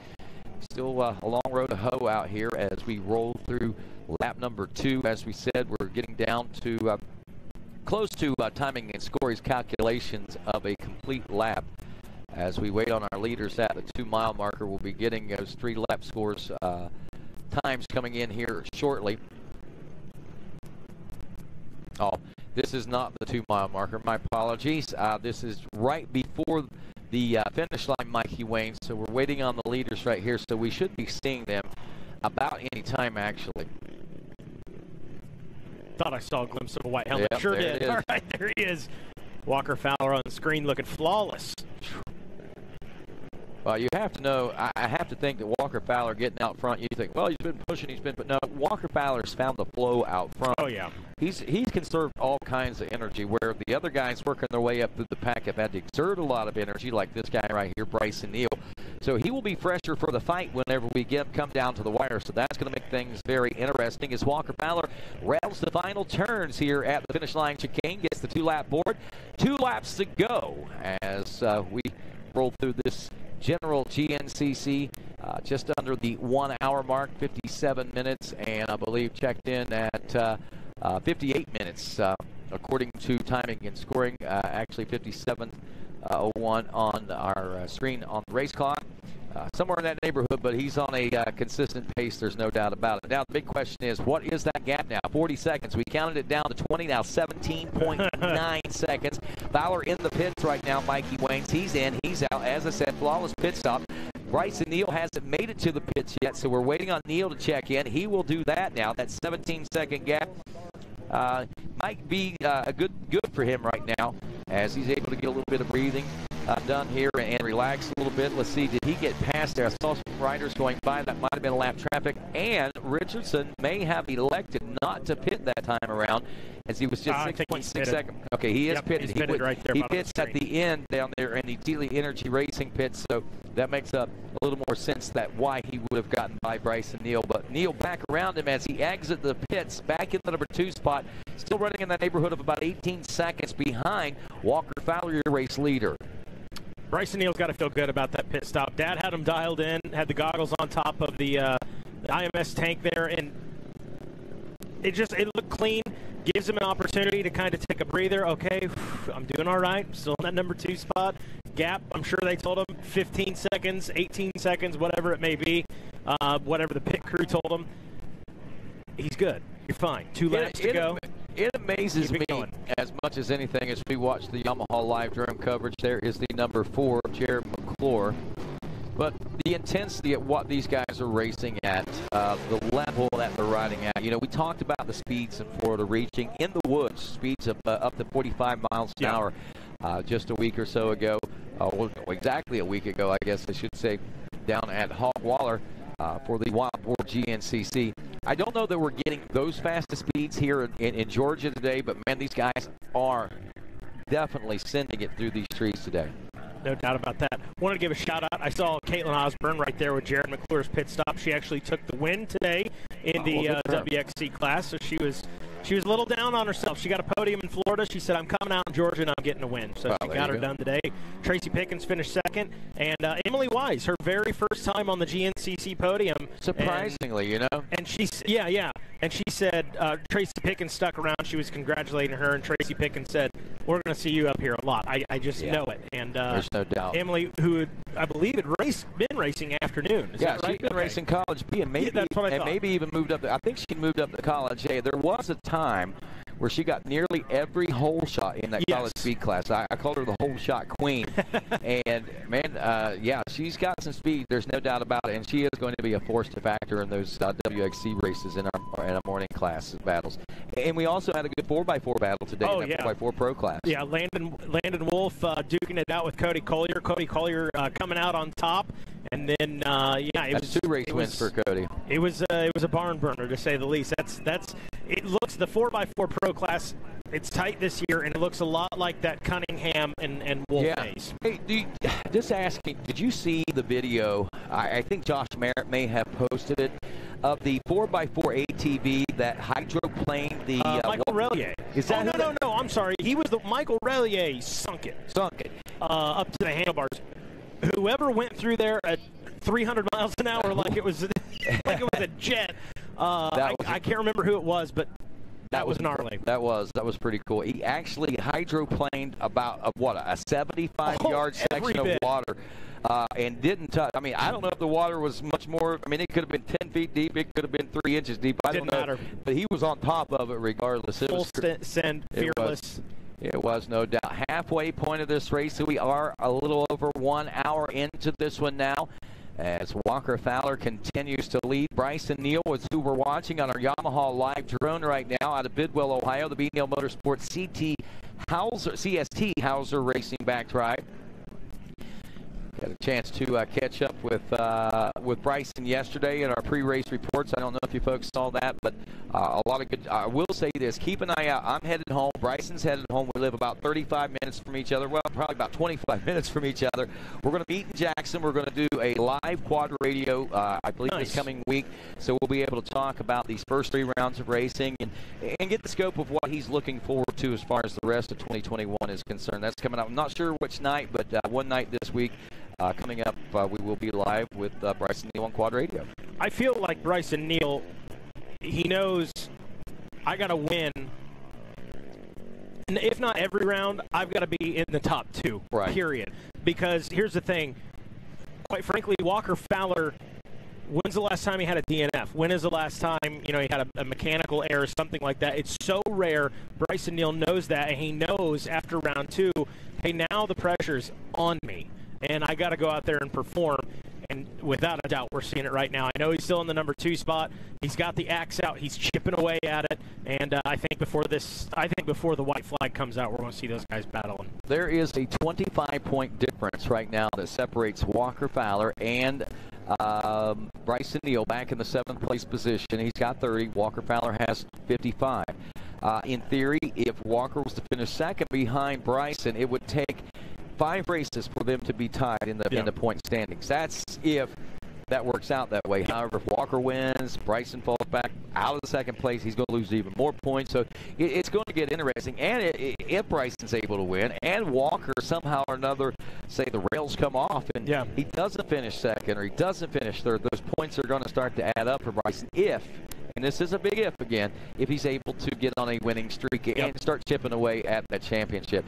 It's going to be tough, but the way that we're watching Bryson Neal ride right now, I'm going to tell you, it's well within the realm of possibility of happening. Now, whether or not he'll be able to make it happen, that's another question to be answered by 13 rounds of racing. But I'll tell you right now, for us as race fans, we're in store for the greatest treat. I'm telling you, this is, I said it and I keep saying it, I believe this is going to be the greatest season of GNCC racing to date. I've said it before, and I've been right. And how did we top the seasons we've had before? Just like this right here. Yeah, exactly. Let's take it down to Iron Man, mano a mano. The guy who wins it. That's what we want. That's the ideal picture-perfect thing. Another guy, Cole Richardson. He finished 3rd last week, and it was one of those things. Literally on RacerTV after the race, post-race interviews, we're looking, where the heck is Cole Richardson? He was back in the pits. He said, "Man, I thought I got 4th." Right. He said, "I feel bad about doing this interview. I didn't earn this. I don't want to get a podium this way," which every pro guy is going to say that same thing. Rocking the Crocs, by the way. Yes, he was in the Crocs also. But he wants to come out and earn that podium position too today, and right now he's doing well. Yeah, and Cole, I mean, he hasn't been getting nearly as much as a spotlight lately, but he's as much of a threat and a factor, I think, on Walker Fowler as Bryson Neal is, in all honesty, and he's as much of a threat and a factor on Bryson Neal as Walker Fowler is. So those three kind of in, I'm going to say it, and I don't mean this in a bad way in any way, shape, or form, but they are kind of in a league of their own. Not saying that other riders can't achieve that level on certain days and at certain times, but these guys are consistently on that level, and those are the guys that we consistently see battling up front, or have been so far. I mean, you get your glimpses of craziness going on. Hunter Hart, by the way, is up to a 6th place position, slowly working his way up through the pack. You start doing the math right now, he's 5 seconds behind Adam McGill. He's another 8 seconds behind Jared McClure, so he's not far out of that 4th place position, within 15 or so seconds, and we could see him just off the podium if this race continues to run in his favor. So, you know, don't say, well, Hunter seems to have lost it because he's not in podium contention today. Look, dude, we got 6-7 guys. If you finish top 7 in the XC1 class, you are flying out there. There's no doubt about it, and people are starting to recognize and realize that. I mean, they want those top 5s, they want those podiums, but they may not be satisfied, but they're okay with a top 7 at this point. Exactly. That was something that I know Austin Abney talked about, which he had the breakdown last week. Not doing very well today, but I saw some maturity in him. Coming from him was, all right, learning experience. That's what the rookie season's about, is it is a huge, huge step from that XC2 to the XC1, and you get a dose of that in that rookie season, and that's what Austin's going through right now. But if you can take something away, and Hunter Hart's a good example of it. You know, he goes in there and he battles with guys middle of the pack. Well, now he's got a taste of battling with the guys out front. He knows those lines are taken. He knows the strategies they're working with. It's that process, and as much as the term a lot of people don't like it, Hunter Hart is a good example of a guy that's trusting that process, and the progress is there because of it. Okay, just to update us, we are at mile marker number 4. This is where we saw the gap starting to shrink a lap ago from 40 down to 20, or to 30, I guess it would have been, and then from 30 down to 20, and now just under 20 at 18 seconds. Lap time for Walker Fowler last time around, 26:38.5. 26:15 for Bryson Neal. If he's on that pace again here on this lap, there's a good chance when we see these guys coming into view, he might be either on the rear grab bar or well within sight of the number 1. And look at this. I don't know how far behind these leaders are, but there's some lap traffic coming. So that is going to weigh in the favor of Bryson Neal to make that gap catch up out there. So this, my friends, is about to get exciting. We still have to look at our amateur rundowns here in just a few moments. But right now, I want to check out what's going on right here at this 4-mile mark in Mikey Wayne's. Yeah, we're rolling, man. Well, that was something that we have heard from the pro guys in the first couple of rounds, and we've seen, if you just in the numbers itself at the GNCCs through now the first 2.5 rounds, because today's almost in the books, numbers are up as far as number of riders. You even mentioned, hey, the afternoon race, man, it looked like an AM race. There's so many out there. Yeah, actually, I'm going to tell you, the youth race last week in Florida looked like an AM race in Florida. The crowd, the riders on the starting line, over 100 on the starting line, 125 this morning. Folks, youth ATV racing is growing. We had more numbers in the morning race. I can't remember how, than what we do on average and what we normally have here at the general GNCC. And we had, I think the number was 200 for this afternoon, which is probably about 20% more than what we normally have, and especially here in Georgia, it's generally down even more than that to around 150 or 140. We are at a solid 200 riders for this afternoon race.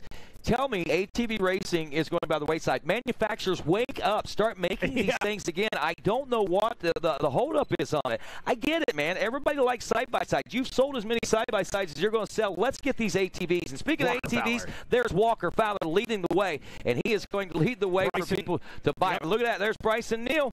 Bryson Neal right on screen, well within striking distance. You can see him. He's within 10 seconds. I'm going to say down to about 8 seconds possibly that we see Bryson Neal behind Walker Fowler. So, look, man, just methodically working his way through the woods. And, a week ago, we might have seen Bryson Neal. He looked like he was just a man on fire, man on a mission, just going all over the place. So calm, so cool, so direct in his movements this time through.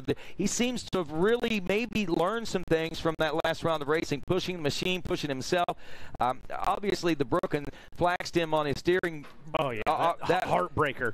He's not going to say I pushed it too hard and it broke, but he calls it a faulty part. But, you look back at it, man, he pushes things. He pushes things harder than anybody does out there, and if pieces are going to break, he's going to be the man that's going to break it, but he's going to be the man that's going to make it even stronger. Can he get stronger than Walker Fowler today? Can he make that pass? He's within 10 seconds here on lap number 4. We're less than an hour to go. Stick around. GNCC Live continues here on RacerTV.com. Don't go anywhere.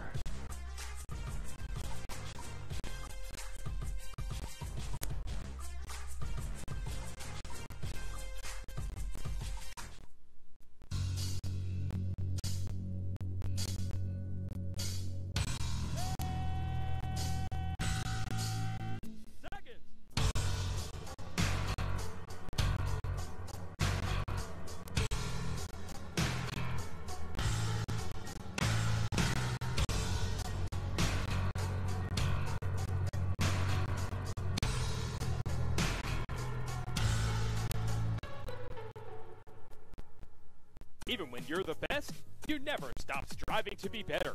The all-new from the ground up 2019 Yamaha YZ250F is available at LoJack Cycle Sales, alongside the all-new YZ65 and YZ85, and refined YZ450F. So stop by LoJack Cycle Sales today in Tarentum, Pennsylvania, and visit our online inventory at www.lojacks.com. Yamaha YZs. It's why we ride. Hi, my name is Andrea Lieb, the director of On Track School. How would you like to go to a school where we take into consideration how students learn best? Well, we do that because we find if we can build the curriculum around the things you are interested in, you're going to do a better job. The mission at On Track School is that educational success is possible while chasing your dreams. Not only will our staff help students to achieve success, they will cheer you on to the finish line. We encourage you to check out On Track School at ontrackschool.com, where we can help you chase your dreams and still get a quality education.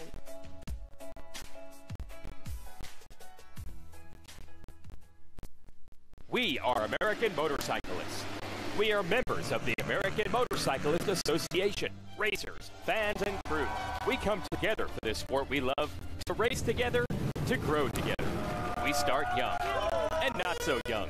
We race motorcycles and ATVs. We become friends. We become family. We compete for weekend bragging rights and national championships. We make memories on the toughest off-road courses in the country and on the best motocross tracks in the world. Some of us aspire to the speed and poise of road racing or the fierce competitiveness of American flat track. And we honor our greatest champions in the AMA Motorcycle Hall of Fame. Through it all, we cheer. We win and we lose. We are racing. We are the AMA. Race with us. Be part of the greatest sport in the world. Be an American motorcyclist. Join us today at www.amajoin.com/join-now. Monster Energy AMA Supercross in FIM World Championship. 22 riders in the starting gate believe I will be champion. Be there to see who wins the round at Atlanta Motor Speedway April 10th, 13th, and 17th. Visit supercrosslive.com to get your tickets today. The Yamaha GNCC University returns, calling all ATV and motorcycle off-road racers. Are you looking to hone your riding and racing skills? Want to learn hands-on with the best of the best past and current GNCC racers and champions?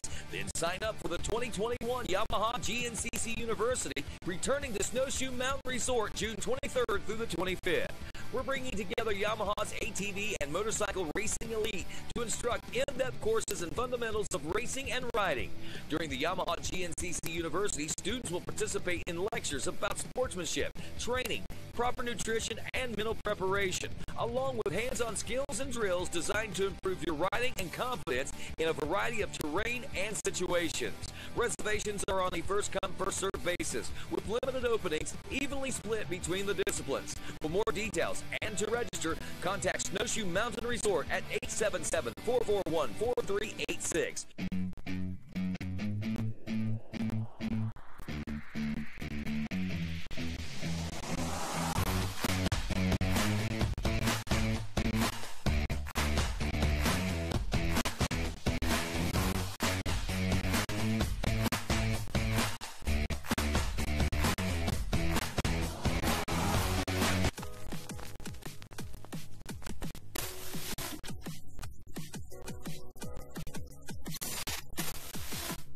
This week in Yamaha history takes us back to the 2007 Triton GNCC in Vero Beach, Florida. It was the kickoff to the new season, and all the day's players were on hand. Riders like Bill Balance, Chris Borich, Taylor Kaiser, William Yoakley, Chris Bithell, Brian Cook, Chris Jinks, Santo DeRisi, and so many more. At the start of the race, it was the younger brother of Bill Balance, Brandon Balance, taking the lead on lap number 1, a lead that he held on to through the entire lap. But on lap 2, Big Brother, who was only 11 seconds back, took the lead and never looked back. Lap 2 also saw a change by Bithell, who found himself in 3rd before falling back to 7th. The battle was intense as Bill Balance stretched the lead. The rest of the field jumbled themselves about before they finally settled in. At the end and the checkers, Bill Balance took a 49-second win over Chris Borich in 2nd, and Taylor Kaiser was over 5 minutes back in 3rd place. And that's this week in Yamaha history.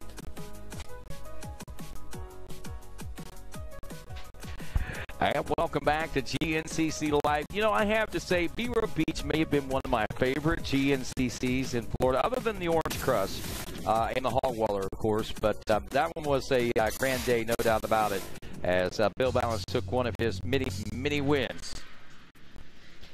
Picking the action back up, mile marker number 4 now. Rodney Tomlin along with Mikey Waynes as we continue to roll through this race. Let's go ahead and, Adam, I assume now would be a good time to take a look at some of our amateur action. Nope, we'll wait on that, and we'll do that.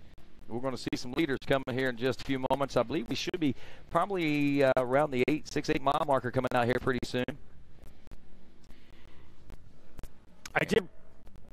I did want to give a quick shout out, Rodney, while we got a little lag in time.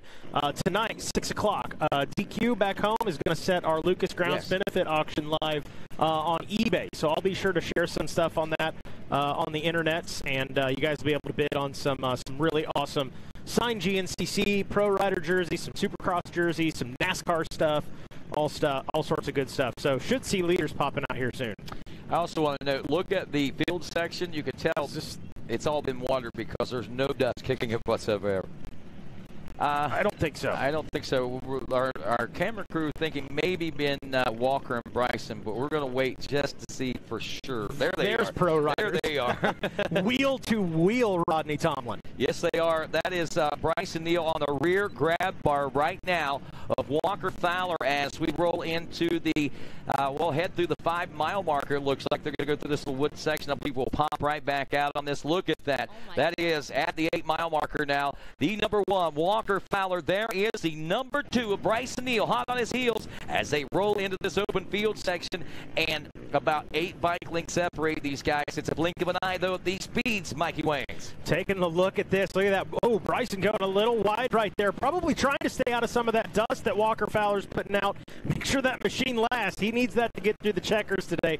No sense in making a sacrifice right here. Well, I'll tell you, we were watching Bryson Neal seem to be riding very collectively, not over his head or pushing too many envelopes there just a few moments ago. Will he be able to maintain that mindset as he is on the rear grab bar, as we said, of Walker Fowler right now? As we roll through these trees, the battle on screen, Walker Fowler, Bryson Neal here at the General GNCC. We saw him earlier, Rodney. Last time they were in the wood section, we saw some different line choices out of them. And a little bit more of that right there as they start getting into some of this lap traffic. I got to think that's kind of an advantage if you're Bryson Neal. If you're Walker Fowler, you just hope those lappers hear you coming. And if they don't get out of the way. That may hang up Walker Fowler and give Bryson an opportunity to make a pass right here. But right now, Walker's starting to stretch it out a little bit here in this wood section. Well, I'll tell you, Walker last week in Florida in the same kind of scenario and situation, Mikey Waynes, told me that, you know, he felt Bryson back there. He said, I was riding as fast as I was going to ride. I was not going to ride any faster, come what may. If Bryson wanted to push it and get around me, that was fine. He said, I just maintained an even pace. He said, I heard him, and then I didn't hear him anymore. And I think he even said maybe the same thing there in the post-race interviews. But I'm sure that's the mindset he's going in with now. I'll ride my race, let him ride his. If he self-destructs, that's his problem. Yeah, I mean, that nails it right there. Both of these guys know what it takes to be the guy out front right now and keep that lead and keep the other guy off your back right now. Walker Fowler doing a good job as they're back into the woods right there. And I thought for a second Walker got a little slowed up, but no, he's still rolling into the FMF PowerPoint. And Bryson Neal, that gap we saw in the woods, it's disappearing already. Wow, I know that folks back home watching on this as we roll through this FMF PowerPoint are pretty stoked. A lap ago, the difference that we saw Bryson just trying to close that gap. Now the big question is how far back to third place Cole Richardson? Did Cole get left behind, or was he able to latch on and keep some of the pace that Bryson Neal is pushing with right now? There they go, one by one, and still no sign of that third place ride of Cole Richardson, but I'm telling you, folks, we do not want to take our eyes off of this battle going through the Yamaha Live Drone. And the Yamaha Racing, want to say thanks to them. Our drone operator today, Dylan Adkins, which happens to be my great-nephew. Yeah, I walked up here. I said, you're operating the drone today. He said, yeah. I said, you're going to do great. And he's the folks at home, I think you can concur. He's doing very well. And his father, my nephew, is actually working a camera in the woods as well. So it's a family affair here. It won't be long we get your son out there on camera. Yeah. Or in the booth. Or in the booth. He's a Tomlin dog. He is a Tomlin. He's a talker, but I don't know if he's an announcer. He's sure full of it, and he can talk. Oh, look at that, Rodney. Oh. Okay, that was close. That was scary Lap for a traffic. second, yeah. And, shuts the door on Bryson Neal. Bryson's got to be losing his mind right now. And Walker Fowler's grabbing 20s to pay that guy after the race, I'm sure, too. Thank you, buddy. I don't even want to know what the Bryson Neal fans at home were saying to their TV just now. Another lapper right there. They're able to get around him, see if Bryson Neal can make quick work of him, and he does. Woo, got a little tight. What's impressive, though, I mean, the gap opens up, and then Bryson closes it right back down, so every inch that Walker's able to gain, Bryson regains it right back in just a few feet. So, you know, Walker starts feeling a little bit of, there's a little bit of, oh, no, there he is again. Man, you know, that has to be playing mind games with him right now. When you've got a 40-second lead and you get in pit boards 40 seconds, 40 seconds, 40 seconds, and all of a sudden 30 seconds, 20 seconds, 10 seconds, and then you're hearing the guy on your rear grab bar, you know, wow, something's got to be, different line choices. Yeah, that right there. Those are the kind of things that, look, man, it brought him up so much closer to the rear end of that number one machine. Well, it looked like Walker was kind of anticipating what is the lapped rider going to do? Is he going to go that inside or outside line? So Walker kind of had to slow up a little bit, and now our lappers are starting to realize, hey, there is a race going on, and I am not involved in that race in particular. Well, I tell you, lappers are starting to become a factor, but not nearly as much as last Sunday's race with the two-wheel side of things. 14 miles of races, 350 riders on the track, and it seemed like they were battling through traffic. Kind of similar to this, only a little thicker on the two wheels on Sunday. You know, growth is great, and higher numbers are great. Unless you're on the front line, it could be your friend or it could be your foe, I guess. Exactly. Depends on how you work it. Last week, it turned out to be Walker Fowler's friend. We'll see if it's his. And so far, it's been his friend, but I don't know about now. Oh, Bryson trying to make something happen right there. Doesn't quite pay off for him, but tried to make a move. I think he was definitely anticipating. These guys aren't moving for Walker. I'm going to see if I can sneak around them. But I'll tell you right now, if you're wondering what happens when these riders ride up on a lapped rider, I can tell you there's a lot of yelling. There's a lot of panic revving. And out of the way, out of the way, out of the way. Leaders, leaders, leaders. They say things like that to get those. And you can only imagine what it's like to be in that position, to have somebody like Walker Fowler or Bryson Neal come blazing up on you screaming, get out of my way. And probably a few words that if we were on HBO we could throw out. Well, it is the internet, so that's true. We could. But we still don't. It's a family show. That's right. We've got kids at home watching. We'll church it up for you. I know it's not Sunday, but we can church it up for you. All righty, here we go. Walker Fowler still on point, and do this. Wow. I was going to say it looked like he might be starting to get a little bit of breathing room in this wood section. This is even tighter. I mean, we're looking at most 4 and 5 bike lengths for these guys. As we hit this open section now, it does stretch out a little bit more, but closes right back up. I mean, that accordion effect is crazy between these two as we head toward the finish line. And conclusion of lap number 4, I believe we'll see a white flag coming out. It is a all gloves off, mano-a-mano battle. We are about ready to go slugfest here in lap number 5, the final lap of the Specialized General GNCC. Who's going to come out on top of this one? Walker Fowler leading Bryson Neal. Lap times at the end of that one, 27:44 for Walker Fowler. Bryson Neal, a 27:27. And into the pro pits as they both get the pit boards. Look at this now. I don't know if Walker Fowler was grabbing tear-offs and pointing something to his machine, but look at this. There's a side-by-side drag race going back into this wooded section, but Fowler still with the advantage as we open back up. Here comes Neal once again. He's going for the pass. Bumping going on. Walker Fowler not going to relinquish that line. Get out of my way, Bryson Neal. If you want this line, you're going to have to fight for it. And Bryson Neal has got the gloves off. He's coming and swinging. It is Tyson Holyfield right now, Rodney. And you want to be the guy out front. You want to be the one. You know, you want to hit those marks. You've got those lines picked out. You want to be the guy in front, in control in the driver's seat with this last lap. And right now, Walker Fowler says, not so soon, young buck. I'm still number 1. Line choice is critical as they come out of this wooded section. Now into one of our open sections. Lap traffic just ahead. Will there be any grounds made by the number 2 of Bryson Neal? Will Walker Fowler get the break that he's going to be searching for? Line choices, alternate line choices for Bryson Neal, not paying off for him there. I think it cost him more than he gained in that situation, but regardless, you got to try anything when the gloves are off. This is a street fight, my friends. There are no rules. There are no rules. Bite, nails, claws, whatever you got. Man, I got to think with the lappers, well, look out, kids. The lappers were such a factor after the 2-lap card. I hate to say it. I'm thinking that's going to be a factor. Come here, this white flag, this last lap. Something's going to happen. Well, those kids. Something's going to shake it up. Those kids were running. They could hear him coming. Look at this. Walker Fowler through that specialized turbo section of the racetrack down by the pond now. Still out front in control. Bryson Neal as they disappear out of sight for just a few moments. Still right there, well within striking distance. One tiny mistake, one big break for Bryson Neal, and he takes over the lead. But again, we're dealing with Walker Fowler. Easier said than done. I'm out of breath. This is one of the best ones that we've had in a long time, Rodney. We'll have that drone footage for you here in a second. We'll catch back up with those guys. But boy, this has been the one I think all off season. Everybody at home, this is what they talked about. You got it right here, RacerTV. Yeah, we definitely need in-flight fueling system for our drone from Neal. Exactly. We need another drone to change the battery while it's in the air and get footage. Wow, I've gotten goosebumps like 3 times already.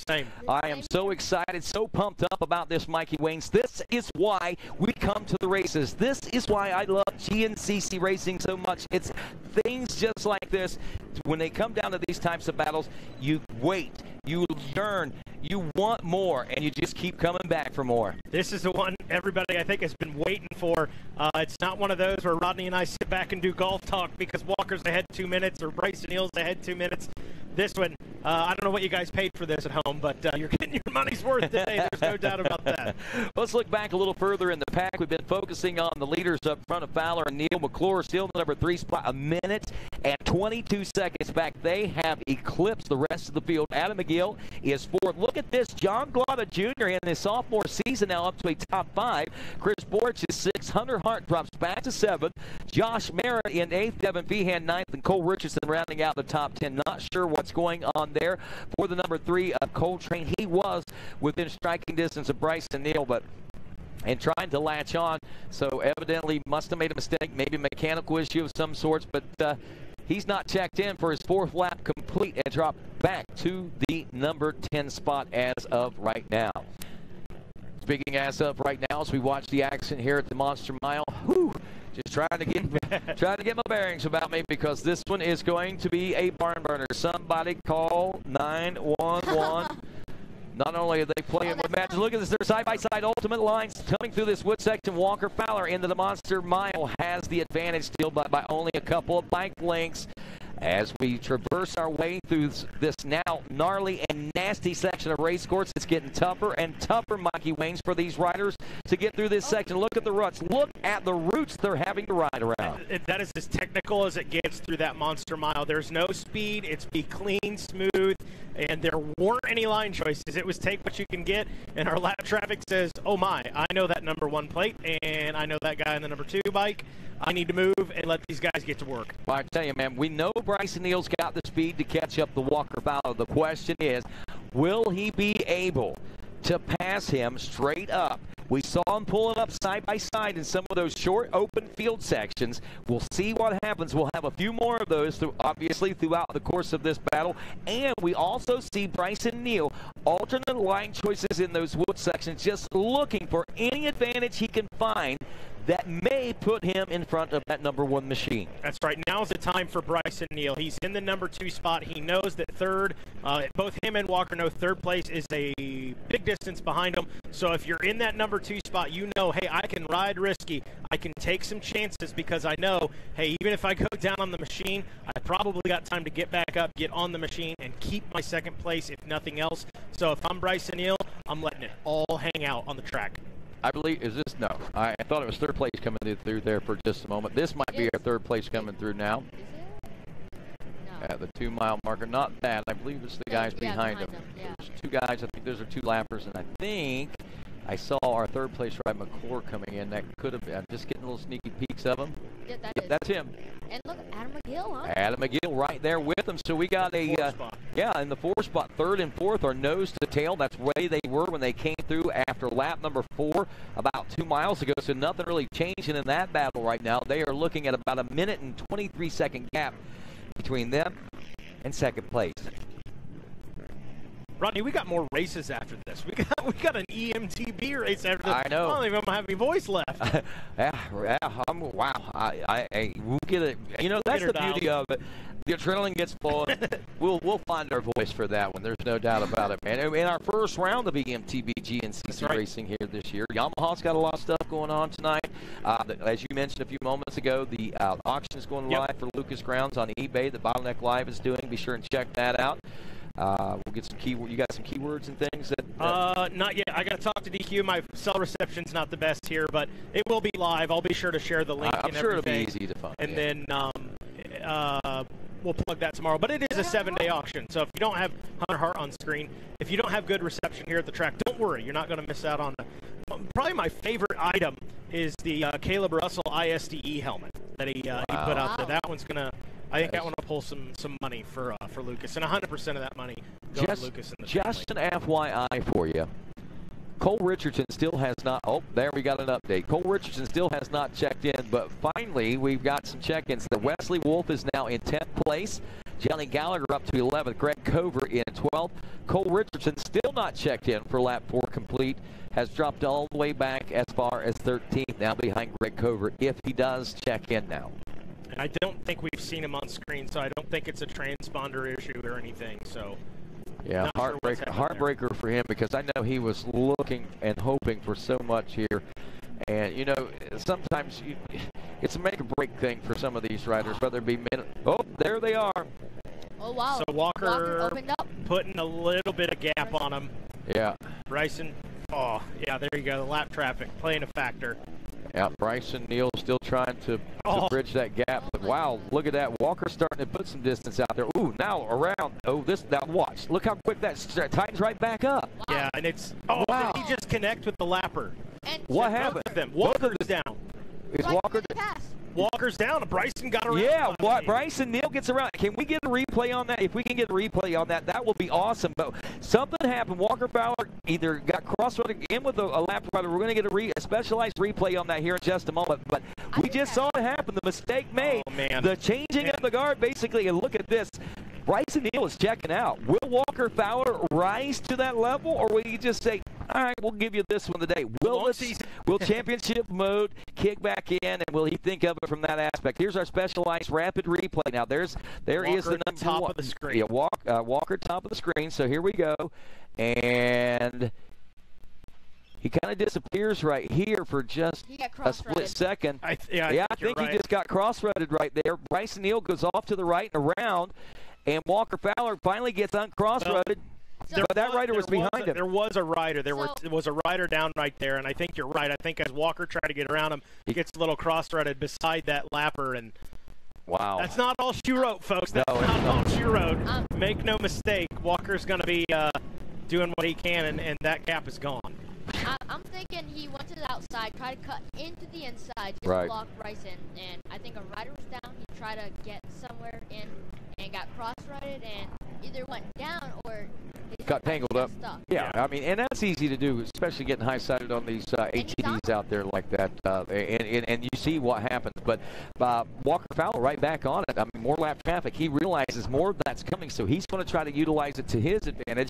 Can Bryson Neal slice through the lap traffic quite as easily as what Walker Fowler had been appearing to do so far? Look at this. Now Walker Fowler is caught right back up to Bryson Neal, just the same way we saw Neal catching up to Walker. So these guys, neither one, like I said, the gloves are off right now. These guys are going at it. This is a bare-fisted street fight going on between these guys here on the Health Road side of things. Get an idea of their speeds. They're going to pop out into this open section, or they stay in the woods. They go back into the woods. Okay. Yeah, right back into the woods there. Yeah. I was about to jinx Walker as well. I was about to say the lappers are helping him, and then that happened. Yep, they. Yep. Yeah, anything. That's the beauty of GNCC racing. Yes, we are. I love this camera shot right here, man.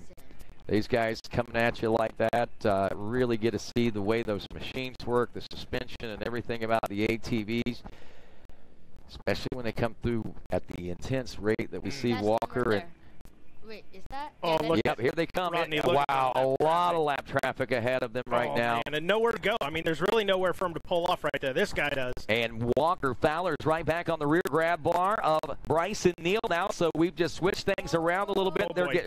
Wow, lap traffic. They get through two of them. What's going on here? Oh, Bryson now one more lap rider just ahead of him as they go through the trees. I'm not sure if he made it by him or not. I think it was still Bryson out front. Yeah, somebody cut that tree down. I'm kidding. Yeah. Maybe, sort of. Well, hug it first before you cut it. Yeah. I'll use it as countertops. I seen a shirt. Obviously, he's a lumberman, a timber person, a lumberjack. If you want, he said you see a stump of a tree and it says, "Don't worry, I hugged it first." That's perfect. Perfect. Yeah. So we'll hug these trees, but no, we want to keep them there because they make for good obstacles. For sure. Obviously for vision and for riding. Yeah, no doubt. It did look like Bryson had him by half a bike length. If that. I'll tell you what, right now we are an hour and 38 minutes into this race as we have a duel going on down to the checkers. It looks like it will be. Who will come out on top? Will it be Bryson Neal? Will it be Walker Fowler? Stick around to find out. GNCC Live continues after this.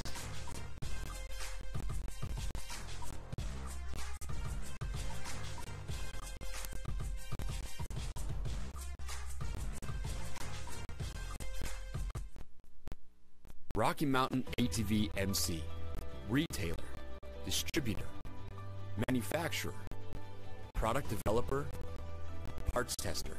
This is what we do. But who we are is something much simpler. We're riders, like you. 100% employee owned and operated, a company built by riders, entirely for riders. Rocky Mountain ATV MC. Get ready.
Born of family values and a homegrown work ethic, Chematic Gaskets seals your machine so you can focus on the finish line. Chematic Gaskets are the competitive standard for racers who demand the very best. Chematic Gaskets are constructed from superior materials designed to perform in the most demanding environment. Whether it's championships on the line or a day in the dirt with friends, professionals and enthusiasts depend on Chematic. Chematic Gaskets, sealing championships since 1989.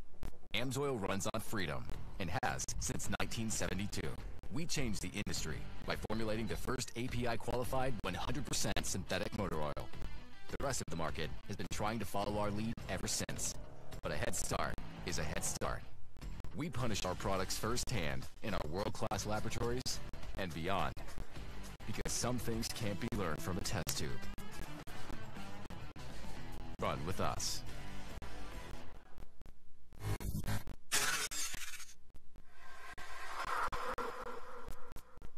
last season was my best season ever by far. I won a lot of races. I won a championship, and it was also my first year using ARMA. And one of the things I noticed was just my ability to string good days together. You know, like especially in the summertime in Florida, where you're riding every day and the heat index is 108 degrees, and you're doing 230s, and going to the gym and bicycle and all that stuff. I think in the past I've been super inconsistent day to day. Yeah, I may have a good race here or a good day during the week there, but overall I think where I improved the most was my consistency in my recovery.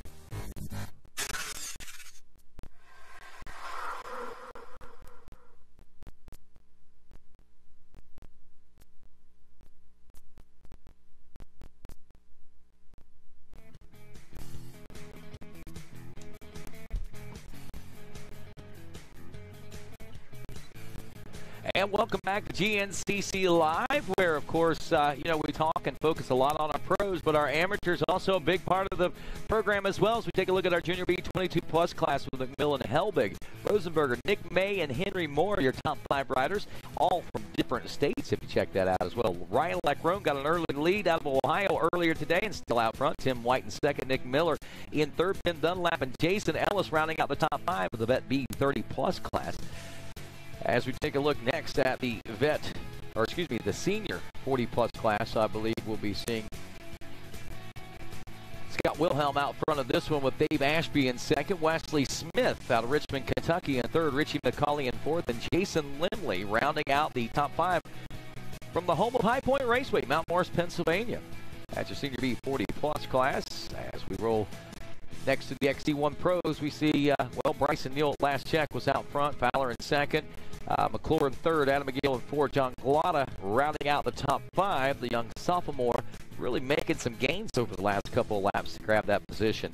Rocket Ronnie, or as I like to say, Little Ronnie Rush out of Pittsburgh is leading this one. Tanner Walker in second, Brandon Owens in third, Kevin Yoho back in the number 4 spot now as Ben Kowalewski rounds out the top 5.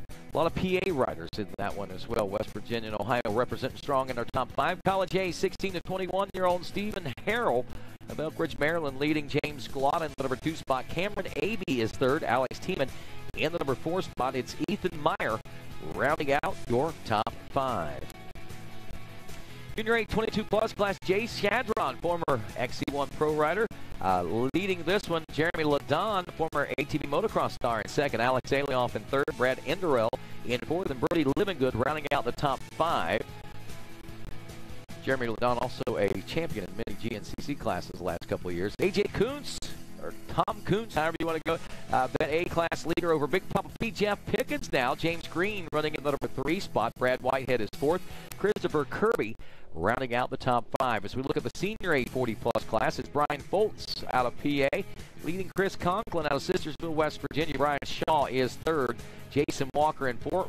And the Marlboro man, Todd Muscala, rounds out the top 5 in the heart of GNCC country. Uniontown, PA is where he's from. Ian Burns leading the College B class. Jacob Fleming in second. Kai Arbogast in the number 3 spot. Mason Howard in fourth. And Paxton Dickerson rounding out the top 5 in the College B 16 to 21-year-old division.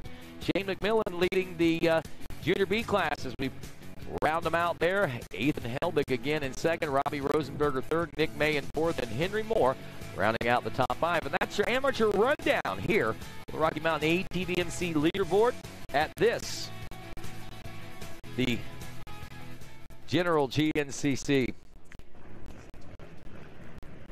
Didn't notice that. Picking up the action on our Yamaha Live drone. And again, at last check, we did have, and there could be some changes here. We don't know what's going on, but it was Bryson Neal out front of Walker Fowler, but Walker was doing the exact same thing to him, to Bryson Neal, as what Bryson was doing to Walker, so maybe he can push him into the mistake. See, now, I know that Bryson's fast, and we know that he pushes a clip, and sometimes Walker will say he goes a little faster than he wants to push it, but at this point, you got to think, now, this is a mind game that Walker, he says, I'm in the perfect position to do to him what he does to me. Does he have the mental preparedness to be able to withstand a battle with somebody breathing down that rear tailpipe like that? I believe this is them, and that if that's the case, looks like they may be switched back around. Walker Fowler back out front of Bryson Neal. That's not them.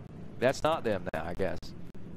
That looks like Walker. That's white chest protector, white helmet. Yeah, and that might be Bryson ahead of him there. So let's see at the bottom of the screen. He's right behind the graphic. Yeah, I'm going to say that was Bryson. I think it was Bryson up there battling in front with a bit of a gap on Walker. Yeah, it looked like I thought that was Walker out front, back out front of him. We'll see right now as we go through the 8-mile marker. There is the number 1, Walker Fowler checking through. We'll see now. Oh no, we were wrong. It was Walker out front. That was Walker and Bryson, just as I anticipated going into that wooded section. So they have made the change. See, that's them. That was the ones we were looking at there a few moments ago, I'm pretty sure. So we got ourselves a real barn burner on this one. So they switch back and forth. Walker Fowler back out on top. Now the big question is, will Bryson Neal, after that big push and then having the pressure applied to him, does he have the endurance? Remember, Walker Fowler's been training in the heat, sand of Florida, so his endurance level has got to be off the scale at this particular point. Bryson Neal training up north in Ohio. Now, we know the conditions similar to what we have down here, but he was also training in much cooler weather. The heat. And today is hot. And he goes for it. Does he go for it? Am I getting mixed up? I'm not sure. Okay, that was a lapper. Yeah, that was okay, a lapper. So same situation, though. Walker, does it handily, no problem. But it's a situation where, like we saw earlier, is it going to come down to lap traffic getting in the way? Right now, looking pretty good for Walker Fowler. Well, I tell you what, old Lucky is really played his card right today. We're just going to poke the bear. Yeah. Walker. Well, here's what I say. Anybody that says that Walker's lucky, yeah, he's got some luck involved in that. But you know what? You create your own luck. Yeah, but to say lucky 62 times. Right. Whew, hey, doggy. That's something else. This is a situation, if Bryson can close that gap, more lap traffic for Walker getting around right there. If he can close that gap and kind of like they've done to each other today, force the guy into a line that sends him right into the rear end of a lap rider, gives you an opportunity to get one of those outside lines and get around for the pass. But right now, man, Walker Fowler is just turning it on. I mean, he knows it's go time.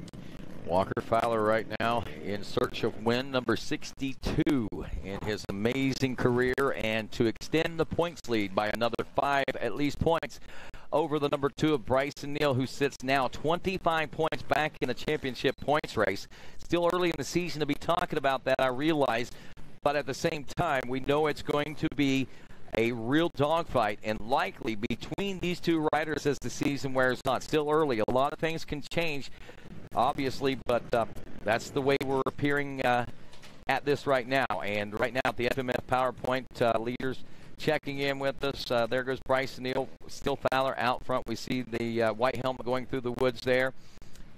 Is Bryson Neal riding at the intensity that we saw him riding at a lap ago when he was trying to track down Walker Fowler and trying to put the stretch on between he and the number 1 machine?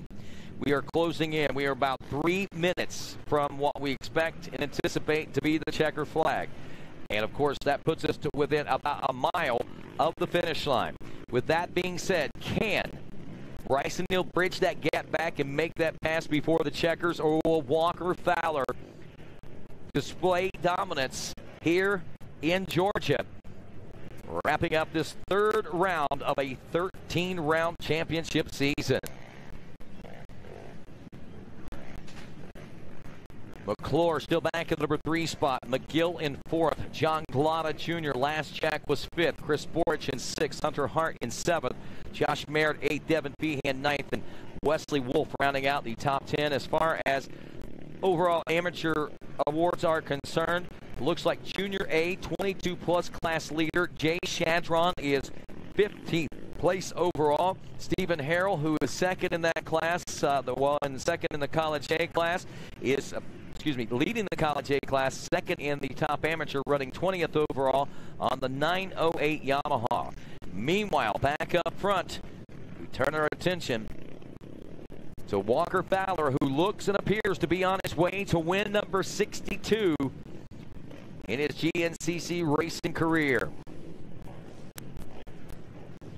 Out by the front gate, leaving and heading into the final and closing moments through these relatively open wood sections, but still seemingly one-lined wood sections for these riders as they look for those checkers in the conclusion of 5 laps in this battle. Now, the first lap was only about 5 minutes or so, so a couple of miles is all we were looking at there. Here, the last 4 laps, though, have been those laps somewhere in the neighborhood about 27, 28 minutes for our leaders, and that puts us right in that 2-hour range, somewhere near 1 hour 54 minutes, 55 minutes when the checkers finally do unfurl for these riders as we get a bird's eye view from the Yamaha live drone right now, checking things out here at the Georgia Motorsport Complex.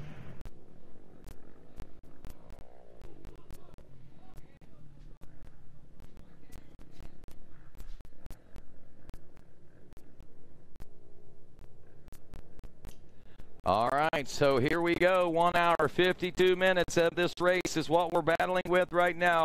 Walker Fowler is going to make things happen here today, it appears. Even with the pressure that was applied to him, he was still able to make things happen. Being chased down and passed and given the opportunity to strike back, Fowler shows why he is a 6-time and working on possibly a 7-time champion here in the GNCC racing world. Fowler making his way through the closing moments of this Specialized General GNCC. Coming out of this final wood section, Walker Fowler will be on his way to win number 62, and there he is in amongst some lap traffic. There's Bryson Neal with him. He's trying to get around him. Who's going to take the checkers? It's going to be right down to the wire. Final turn, Walker Fowler takes it by inches at the checker flag. Lap traffic comes to play in that one at the very end and nearly opens the window of opportunity once again for Bryson Neal, who did not let up. The official time difference, 0.619 between Walker Fowler and Bryson Neal as those two exchange the battle stories amongst each other now. So there they are talking to each other, a little handshake. Both these riders very excited right now. Both riders, I'm sure, talking about the lap traffic and those guys not getting out of the way and putting that pressure on. But it's good to see these guys talking the way they're talking after the race and smiling somewhat at each other. I know that Walker's got to be feeling a lot better. Bryson's got to be feeling good, although a little disappointed at the same time. But I tell you, folks, this right here is what we've got to look forward to as far as the future of GNCC and ATV racing is concerned. Walker Fowler and Bryson Neal right down to the wire. 1 hour, 53 minutes, and 52 seconds basically is what we're looking at this race today here in Georgia.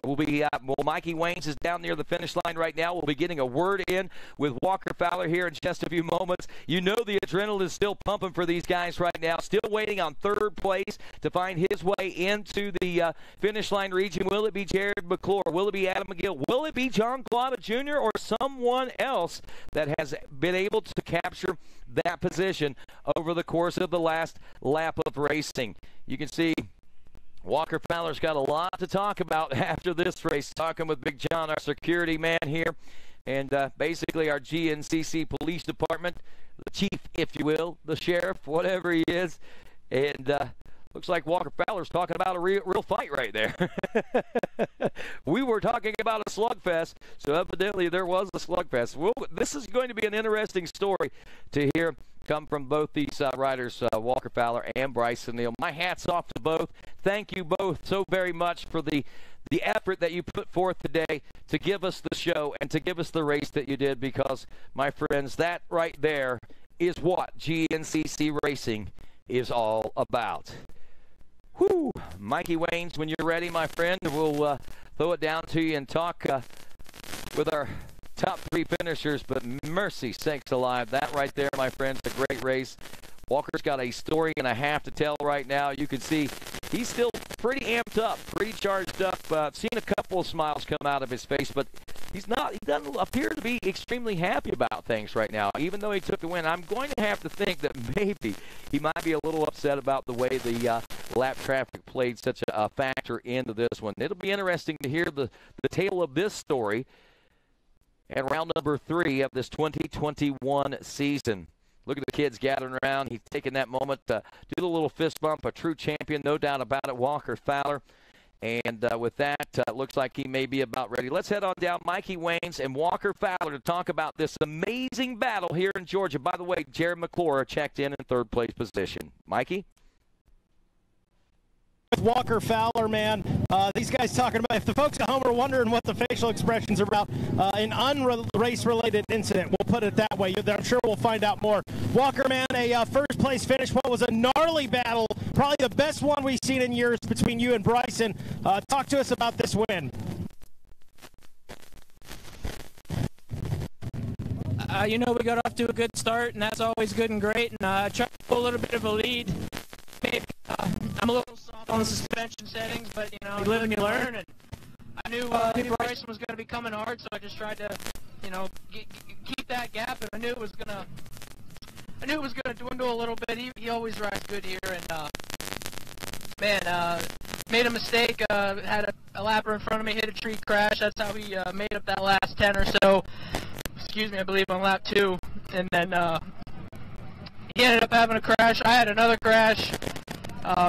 We're riding so fast right now. It's not if or when, or it's not if we're gonna make mistakes. It's when and how big they are. And it was fun, honestly. We had some Supercross-like battles going through the field out here. I was kind of doing some block passing. He was kind of giving me a wheel, but it was everything was cool. And what happened that last lap? I think I had another, I got hung up with a lapper in a corner, hit a tree, had to get off the bike. Neil got around me, and we were nose to tail. Everything was going good, and we got out, Bryson, that's checkpoint 3, I think it was checkpoint 3 out there. It might have been the second one. It's out by the highway, and there's a mud section we run every year. I followed Bryson into it. There's a bunch of lappers stuck, and he goes into it, and a log that they were using to fill the rut went through his A-arm, I think. And he went over the bars pretty hard, and I ran up right on him. And a couple of fans were standing there. They weren't helping at first. And then, we're both like, hey, I said, it's Neil and Fowler. Like, do you think you could help us?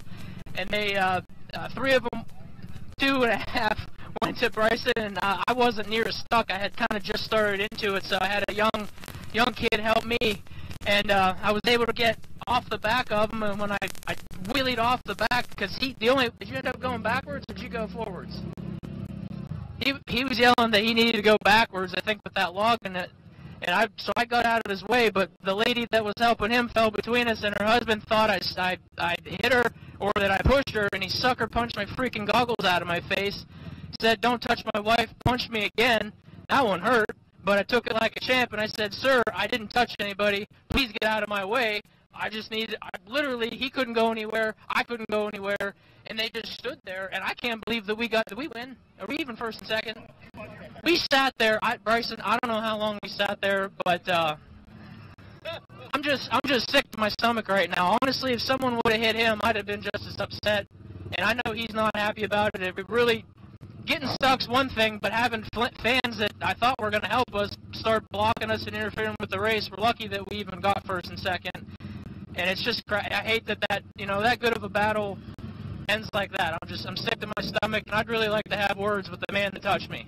I'd really like to. There you go. There's the invite. Rodney Tomlin, there's your winner here today with some strong words, Walker Fowler. Ooh. Oh, man. Wow, what a storied end to that one. And obviously, Walker Fowler upset and not happy. I'm sure that Bryson Neal's feeling the same way in a circumstance, in a situation like that. Totally uncalled for, completely uncalled for right now, and hopefully that gets rectified. But nonetheless, wow, what a race down the wire. Thank you, Walker Fowler. Thank you, Bryson Neal. Jared McClure finishing up 1 minute and 17 seconds back at the number 3 spot. We see Adam McGill gets 4th. Chris Borich in 5th. Hunter Hart takes 6th. 7th goes to John Glott. And that's our top 7 in with 5 laps. And we have Bryson Neal standing by with Mikey Waynes. Here with Bryson Neal. Bryson, we saw high fives and a great race between you and Walker Fowler. The drama was outside you guys today, but man, that was a heck of a ride. Not the best start for you, but boy, you guys put on a show.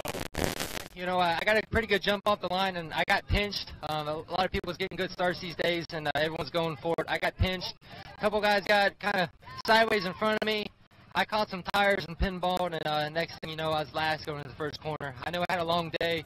I looked up the trail. I saw Walker was in the first going to the woods, and I was like, man. Came around the end of the first lap. I was like, they showed me 45-second pit board down, and I was like, man, it's going to be a long day. And I just put my head down. I closed, I think, the gap to about 17, 20 seconds at the end of the second. And then about, I don't know, halfway through the third, we caught up to him. And, man, we had a really good battle going. I squeezed past him. He got messed up trying to go around the lapper. I squeezed around the outside. I was losing the clutch. I had no more adjustment going backwards. My clutch was getting tight. I was afraid I was going to lose it. The gear lower, trying to save my clutch and trying to be easy.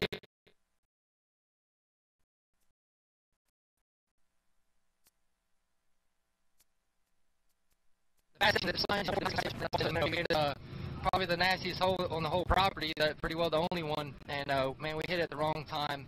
People everywhere. Walker went right behind me.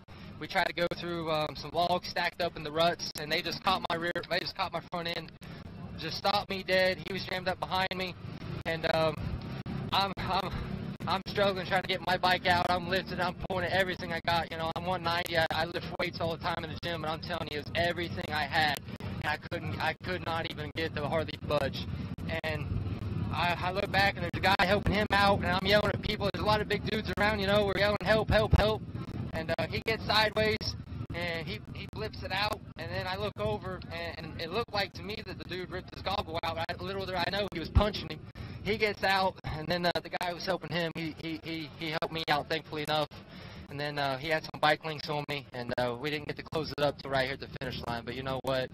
You know, being 45 seconds down and being able to run him down and put in some really good laps, you know, program's working really great. I'm in a really good spot. You know, the last race is out of my hands, but you know, we're just trying our best here. You know, we want to win. We want to do our best. That's what we strive for. We really want to win bad. So this one sucks, you know, but we'll take second.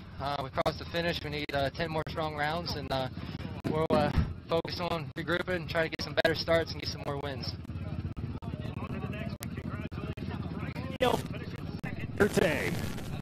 All right, congratulations to Bryson. Thanks, Mikey. And you can see the look of disappointment on his face. Well, folks, I said it was a street fight out there. I didn't realize it was going to turn into a real bare-knuckle brawl out there. But Walker Fowler taking 2 shots from a race fan, unfortunately.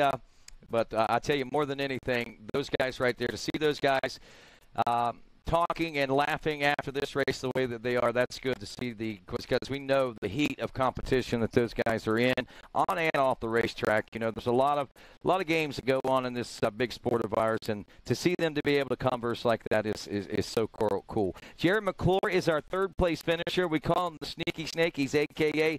the Cobra, as well as he strikes hard from out of nowhere and is able to capture that 3rd place position.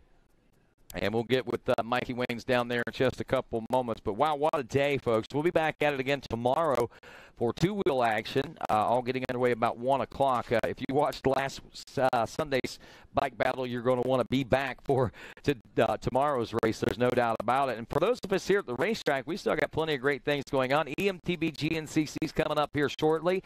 Also, EPW Racing coming up. The folks at Yamaha are feeding the Blue Crew members. And, of course, they got the grab-and-go boxes from Zaxby's coming here this evening at 7 o'clock. And we've got Jared McClure, the Sneaky Snake, standing by with Mikey Waynes down near the Specialized Winner's Circle.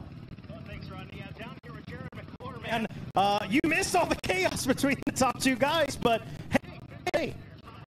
Yeah, I really didn't know anything about what was going on up front. I was with those guys first few laps, and Cole got around me. I let him by because Bryson was starting to pull, so I figured I'd let Cole go, and maybe me and him could roll together. And I just tried to sneak a little line and bump the tree, like a little root sucked me into a tree. Dumb mistake, but fell back a little bit from them guys and pretty much rode myself. And then Adam closed up on me, and it was just like Florida all over again. I had the gator behind me for the last 2-3 laps, and it was fun. We went back and forth. A couple mud holes. He got by me in the one mud hole, and the next mud hole I get by him. So it was cool going back and forth with him. And then last lap, getting in a mud hole got by me, and we were coming in the last section. I knew one of my guys, Dougie Hunter, was out there. He pointed a line. Adam took a different line. We came out side by side and came across the only little bridge on the track, and it was only wide enough for one quad. I had the inside. I just kept pushing. Gator almost ended in the ditch. So it was cool. Happy with third. I mean, it was a long winter up north, and it feels good to just get down here and ride. I mean, I think I was just so pumped to ride on dirt that, that's why I did well. Hats off to my pit crew. They were awesome. Kept me where I was all day, and it was a good day. It's a good day indeed. There you go. Congratulations. Make some noise. Third place rider, Jared McClure. Well, Jared McClure taking third place here today at this Specialized Turbo General GNCC Turbo. It's you only faster. Yeah, we're going to be seeing some of that turbo action here trackside tonight.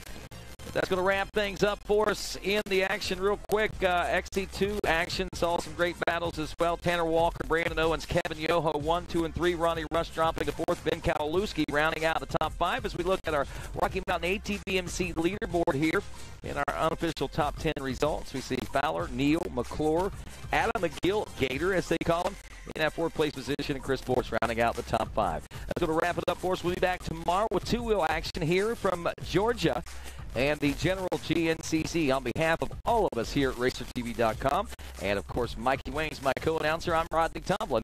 Have a great day, everybody.